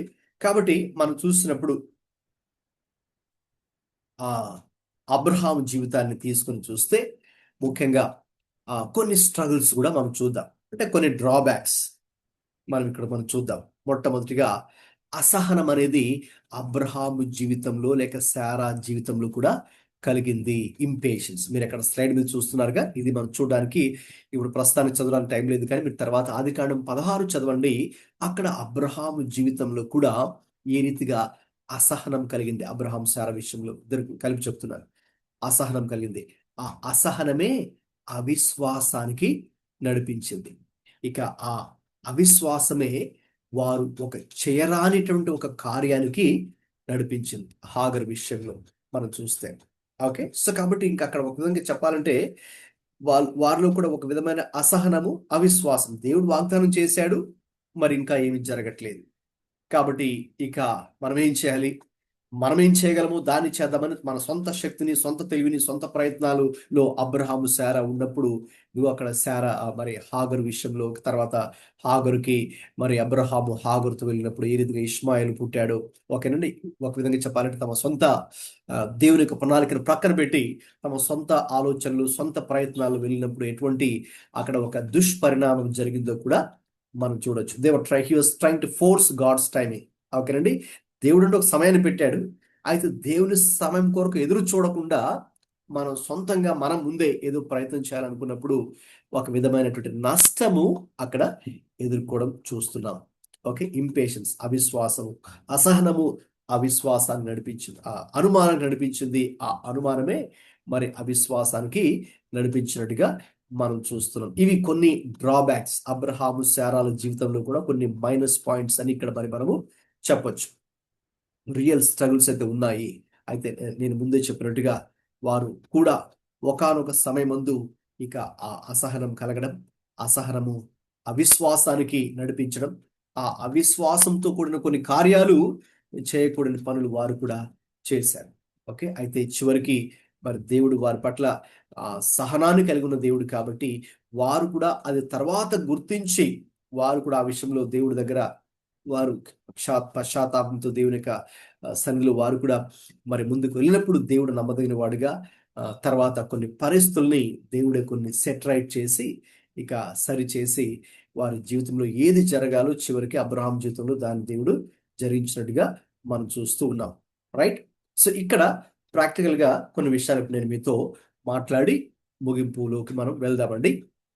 Practical ways to faith in the waiting season. మన జీవితాల్లో కొన్నిసార్లు ఇలాంటి కొన్ని పరిస్థితులు దేవుడు అనుమతించినప్పుడు, వేచి ఉండవలసిన పరిస్థితులు అనుమతించినప్పుడు మనం ఏం చేయాలి? త్వరగా ఎవరైనా చదువుతారండి? ఇక్కడ స్లైడ్ మీద మీరు చూస్తున్న పాయింట్స్. ముగించేద్దాం త్వరగా. Practical keys to faith in the waiting season. Um, Anchor yourself in God's promise. Hold on to scripture daily. Practice, write one promise and meditate on it. Maintain consistent prayer, honest, persistent prayer. Practice even when nothing changes. Worship before the breakthrough. Faith expresses itself in praise. Practice thanking God in advance. గమనించండి, మన జీవితాల్లో కూడా దేవుడు కొన్ని వాగ్దానాలు చేసిన తర్వాత ఇక ఆ వాగ్దానాలు నెరవేర్చబడడానికి కొంచెం టైం పడుతున్నప్పుడు ఆ వెయిటింగ్ సీజన్లో, ఆ వెయిటింగ్ పీరియడ్లో మనం ఏం చేయాలి అనేవి ఇక్కడ నేను ప్రస్తావించినటువంటి అంశాలు. సో కాబట్టి మీరేం చేయాలండి?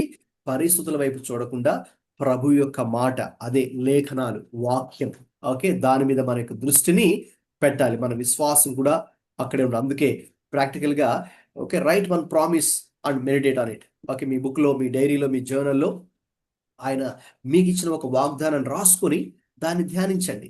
ఇక తర్వాత ప్రార్థన చేయండి, ఆనెస్ట్గా ప్రార్థన చేయండి. మీలో ఏ ఫీలింగ్స్ ఉన్నాయో దేవుడి దగ్గర ఏమి మనము కప్పిపెట్టాల్సిన అవసరం లేదు కాబట్టి ఆనెస్ట్గా యథార్థంగానే మీ ఫీలింగ్స్ ఎలా ఉన్నాయి, ఓకేనండి, అవి ప్రభుతో చెప్పండి. ఓకే, ఏది మన జీవితంలో జరగకపోయినా కూడా మీకు ప్రార్థన చేయడానికి ఆసక్తి లేకపోయినా కూడా ప్రార్థన చేయండి. వాక్యం చదవడానికి ఇంట్రెస్ట్ లేకపోయినా కూడా వాక్యాన్ని చదవండి. Practice it. వర్షిప్ చేయండి, ప్రభుని స్తుతించండి, ప్రభుని ఆరాధించండి. దేవునికి ముందుగానంటే ఏమి జరగట్లేదు మీ జీవితంలో, అయినా కూడా ముందుగానే దేవుడు ఇది చేయబోతున్నాడు, లేక దేవుడు చేసేసాడు అనే విశ్వాసంతో ముందుగానే థ్యాంక్స్ చెప్పండి. దేవుడికి ముందుగానే కృతజ్ఞతలు చెప్పండి. ఇప్పుడు నేను చెప్పేవని కూడా ప్రాక్టికల్ థింగ్స్. ఓకే, నెక్స్ట్ అండి, కంటిన్యూ.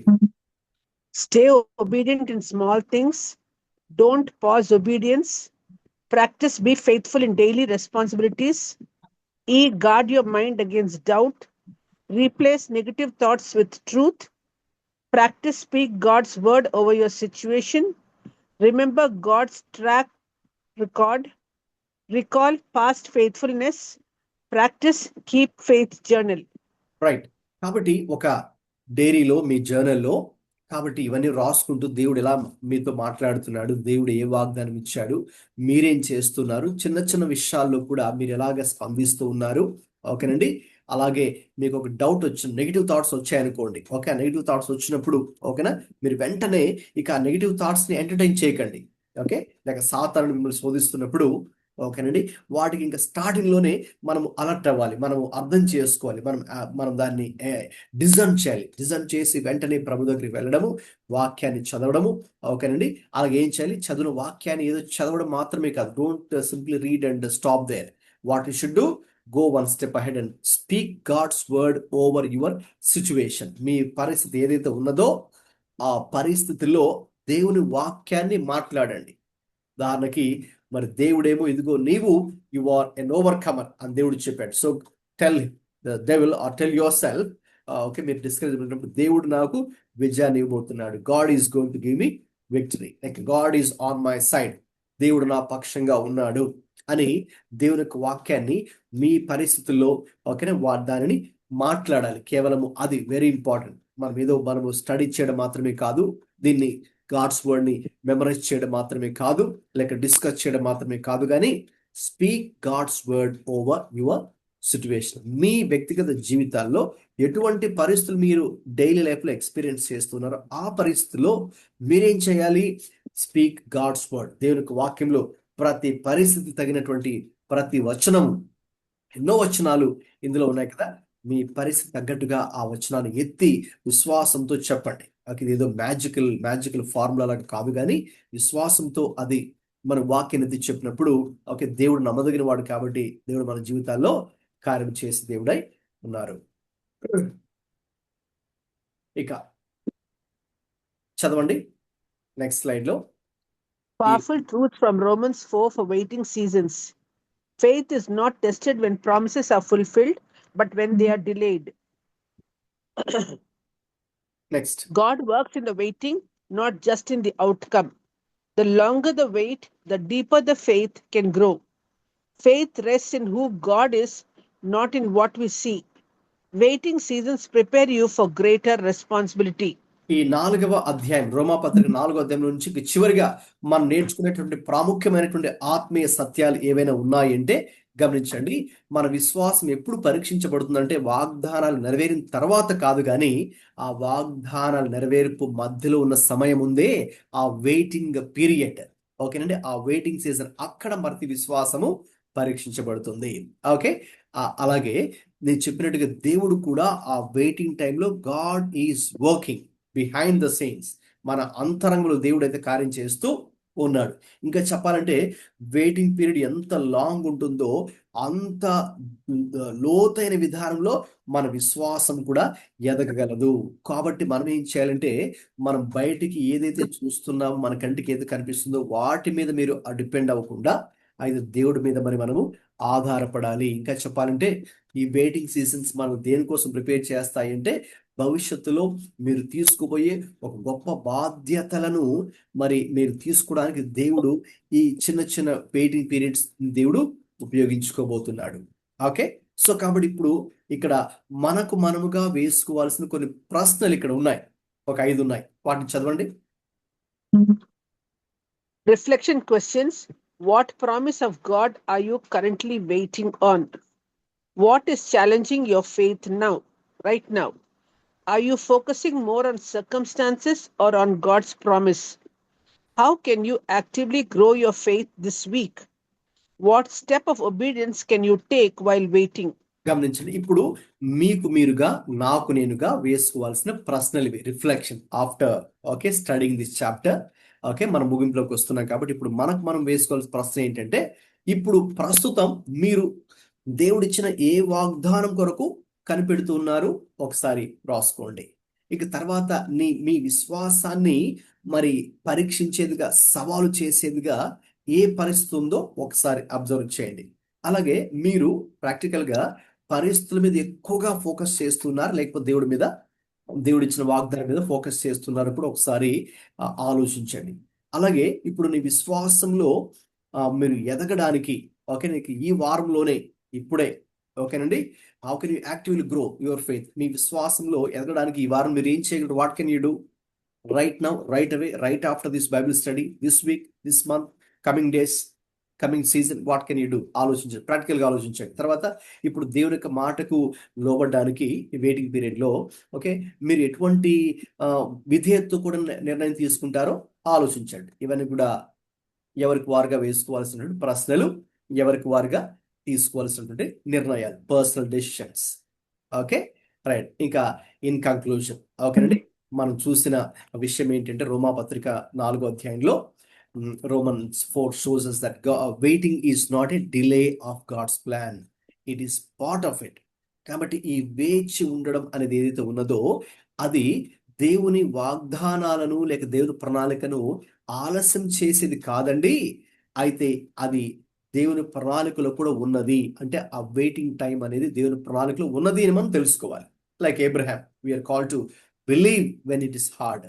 పరిస్థితులు కష్టంగా ఉన్నప్పుడే, నిరీక్షణకు ఏ ఆధారం లేనప్పుడే అబ్రహాములు మనం కూడా ఏం చేయాలంటే దేవుని యందు విశ్వాసం ఉంచాలి. Trust when it is unclear. కొన్ని పరిస్థితులు మనకు క్లారిటీ ఉండదు, ఓకేనండి, కన్ఫ్యూషన్ ఉండొచ్చు, ఓకే, చుట్టూ అది కెయోటిక్గా ఉండొచ్చు, బట్ స్టిల్ ట్రస్ట్ గా ప్రభు మీద విశ్వాసం ఉంచాలి. Stand firm when it is delayed. కొన్నిసార్లు కొన్ని విషయాలు వెంటనే జరగకుండా అలా డిలే అవుతున్నప్పుడు కూడా స్టాండ్ ఫర్మ్, స్థిరంగా ఉండు, భయపడద్దు, కదిలిపోవద్దు. ఓకేనండి, don't be moved by all that delayed situations. Okay, so కాబట్టి ఫైనల్ గా మనం నేర్చుకున్నటువంటి ఒక ట్రూత్, అందరు కూడా ఒకసారి మైక్ ఆన్ చేస్తారండి. మైక్ ఆన్ చేసుకుని quickly can you read this statement and ప్రార్థన చేసుకుని ముగించుకుందాం. అందరూ ఒకసారి చదువుదామా? Let us begin. Faith in the waiting season transforms ordinary believers into strong witnesses of God's power. Okay, గమనించండి, చివరిగా ఈ అధ్యాయంలో మనం నేర్చుకున్న ఒక సత్యం ఏంటి అంటే, విశ్వాసము అనేది సాధారణ విశ్వాసులను దేవుని శక్తి అనేటటువంటి ఒక అసాధారణమైనటువంటి పరిస్థితిలోకి మనలను మారుస్తుంది. Okay, faith in the waiting. Okay, ముఖ్యంగా వెయిటింగ్ సీజన్లో మనం ఎటువంటి విశ్వాసాన్ని కలిగి ఉంటామో, దేవుని యొక్క సన్నిధిలో కొన్ని విషయాలు కొరకు కనిపెడుతున్నప్పుడు, వెయిటింగ్ పీరియడ్ లో ఉన్నప్పుడు మనకు దేవుడి మీద విశ్వాసం ఏం చేస్తుందంటే, మనము వీఆర్ ఆర్డినరీ బిలీవర్స్, మనం సాధారణ విశ్వాసులుగా ఉండొచ్చేమో. అయితే ఈ వెయిటింగ్ టైంలో ప్రభు మీద మనం పెట్టిన విశ్వాసం ఏం చేస్తుందంటే, it transforms you into strong witnesses of God's power. దేవుడు ఎంత శక్తి గలవాడో ఆ శక్తిని మీరు అనుభవించి ఇతరులకు కూడా దేవుని శక్తిని ప్రకటించేంత ఒక అసాధారణమైనటువంటి ఒక స్థితిలోకి దేవుని కొరకు సాక్షులుగా మనలను ఈ యొక్క విశ్వాసం నడిపిస్తుంది. కాబట్టి అల్టిమేట్ గా దేవుని యందు మనం విశ్వాసం ఉంచాలని, ఈ యొక్క వెయిటింగ్ పీరియడ్ లో దేవుని విశ్వాసం ఉంచాలని మరి ఈ యొక్క రోమపత్రిక 4వ అధ్యాయం అంతా కూడా మరి మనకు తెలియపరుస్తుంది. కాబట్టి ఆ విధానంలో మనం కూడా ముందుకు వెళ్దాం, మరి ప్రార్థన చేద్దాం. మరి సాయంకాలం వేళ ఈ బైబిల్ స్టడీలో పాల్గొంటున్న మనము దేవుడు మీతో మాట్లాడుతున్న ప్రతి మాట కూడా మన జీవితాల్లో దేవుడు దానిని నెరవేర్చాలని ప్రార్థన చేద్దాం. ఒకవేళ ఈ గ్రూప్ లో ఉన్నటువంటి మరి మనలను దేవుడు కొన్ని విషయాల్లో కనుక వెయిట్ చేయమని కనుక చెప్పి ఉంటే, లేక వెయిటింగ్ పీరియడ్ కూడా తీసుకెళ్తూ ఉంటే కనుక మనం దేని గురించి నిరుత్సాహపడాల్సిన అవసరం లేదు, అసహనానికి మరి వెళ్ళాల్సిన అవసరం లేదు, గురి అవ్వాల్సిన అవసరం లేదు. ఎందుకంటే దానికి అవకాశం ఇస్తే అది చివరికి మనల్ని అనుమానము, అవిశ్వాసంలోకి తీసుకెళ్ళి కొన్ని భయంకరమైన పరిస్థితులకు తీసుకెళ్తాం. కాబట్టి అనుమానానికి తావు ఇవ్వకుండా, అపవాదికి అవకాశం ఇవ్వకుండా, చోటు ఇవ్వకుండా మరి ప్రభు మీదే, ప్రభు యొక్క మాట మీదే మన దృష్టి నిలిపి విశ్వాసంలో ముందుకు వెళ్ళడానికి ప్రభు ఈ సాయంకాల వేళ మనందరికీ ఎటువంటి అవకాశము అనుగ్రహించునుగాక. ఆమేన్. అందరూ చండి కళ్ళు మూసుకొని ప్రార్థన చేసి ముగింపు ప్రార్థన ఆశీర్వాదంతో సెలవు తీసుకుందాం. ప్రార్థన చేద్దాం. ప్రేమగల తండ్రి, మహాపరిశుద్ధుడా, ప్రభువా, ఈ సాయంకాలపు వేళ రోమీలకు రాసిన పత్రిక 4వ అధ్యాయంలో నుంచి పౌలు రోమా సంఘానికి నాయనా మరి అబ్రహాముని ఒక ఉదాహరణగా తీసుకొని ఏ రీతిగా మా విశ్వాసుల జీవితంలో అయా కొన్ని దేవుడు వాగ్దానం చేసిన తర్వాత దాన్ని నెరవేర్చడానికి ఆ యొక్క సమయం ఉన్నప్పుడు వేచి ఉండాల్సినటువంటి ఆ యొక్క సమయంలో మరి మీరు ఎటువంటి కార్యాలు చేస్తూ ఉన్నారో మీరు తెలియచేశారు నాయన.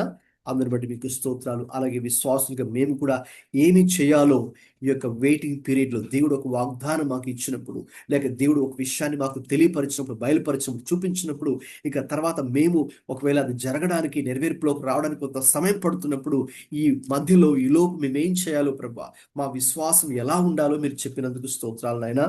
అవునా, ఎక్కడ కూడా మేము విశ్వాసంలో కదిలించబడే వరకు కాకుండా అసహనానికి గురి అవుతూ, లేకపోతే అవిశ్వాసానికి, అపవాదికి చోటు ఇవ్వకుండా తండ్రి, మా విశ్వాసులందరినీ కూడా ఈ గ్రూప్లో ఉన్న ప్రతి బిడ్డని కూడా మీరు భద్రపరచమని కూడా ప్రార్థన చేస్తున్నాం. అయ్యా, మరి మీ మీద గొప్ప విశ్వాసాన్ని కలిగి అబ్రహాం ఏ రీతిగా అయితే నిరీక్షణకు ఆధారం లేనప్పుడు కూడా నిరీక్షణ కలిగి విశ్వాసం ఉంచాడో, అది అతని నీతిగా ఎంచబడిందో, అలాగున మేము కూడా అయ్యా మాకు ఏవి అయ్యా మరి గుర్తులు కనిపించకపోవచ్చేమో, అయినా కూడా మీరు అయ్యా మరి ఉన్నారు అనే గొప్ప విశ్వాసంతో మీరే అయ్యా కార్యం చేసే దేవుడిని, అయ్యా మీరే కార్యం చేయడానికి సమర్థుడు అని విశ్వసించి ముందుకు వెళ్ళడానికి కావాల్సిన కృప మా అందరికి అనుగ్రహించమని ఈ ప్రార్థన స్తోత్రాలు చెల్లించుకుంటూ, ఈ యొక్క ఆన్లైన్ బైబిల్ స్టడీ గ్రూప్ లో ఎవరైతే మరి పార్టిసిపేట్ చేస్తూ వచ్చారో బిడ్డలందరినీ, వారిని, వారి కుటుంబాలను, అయ్యా వారు ఉన్నటువంటి ప్రాంతాలను, ఆ యొక్క సంఘాలను, పరిచర్యలను కూడా దీవించి ఆశీర్వదించమని యేసుక్రీస్తు ప్రభువు పరిశుద్ధ నామములో ప్రార్థిస్తున్నాము తండ్రి. ఆమేన్. ఇప్పుడు మన తండ్రి అయిన దేవుని ప్రేమయు, మన ప్రభు అయిన యేసుక్రీస్తు కృపయు, పరిశుద్ధాత్మ దేవుని తోడు సహవాసం మనందరికీ ఇప్పుడు ఎల్లప్పుడూ సదాకాలం తోడై ఉండి నడిపించును గాక. ఆమేన్. ఆమేన్. అందరికీ ప్రైజ్ లార్డ్ అండి. God bless you all. దేవుడు దీవించును గాక. Really blessed, Pastor Garu. Really immensely blessed with today's lesson. Praise God అండి. All glory to God. Thank you. Yeah. So much of thinking the whole week we can spend on this lesson. Yes. అవునండి, నేను కూడా చెప్పే విషయం ఏంటంటే, మీరు ఈ recorded session పంపిస్తాను కాబట్టి రేపు దయచేసి మీ ఫ్రీ టైంలో ఇంకొకసారి కూడా మీరు వినండి. ప్రేయర్ బైబిల్ ఓపెన్ చేసి ఒక డైరీ పక్కన ఉంచుకొని వినండి, ఫాలో అవ్వండి. I think the Lord will speak to you more and more, and that will be a great blessing to all of us, right? Thank you అండి. గుడ్ నైట్ అండి. Good night. Next week మరి మనకి 5వ అధ్యాయం ఉంటుంది కాబట్టి 5వ అధ్యాయం ఒకసారి మీరు చదివి మరి పాల్గొనాలని పెట్టుకోతున్నాను. God bless you all and good night. Thank you అండి. God bless you two.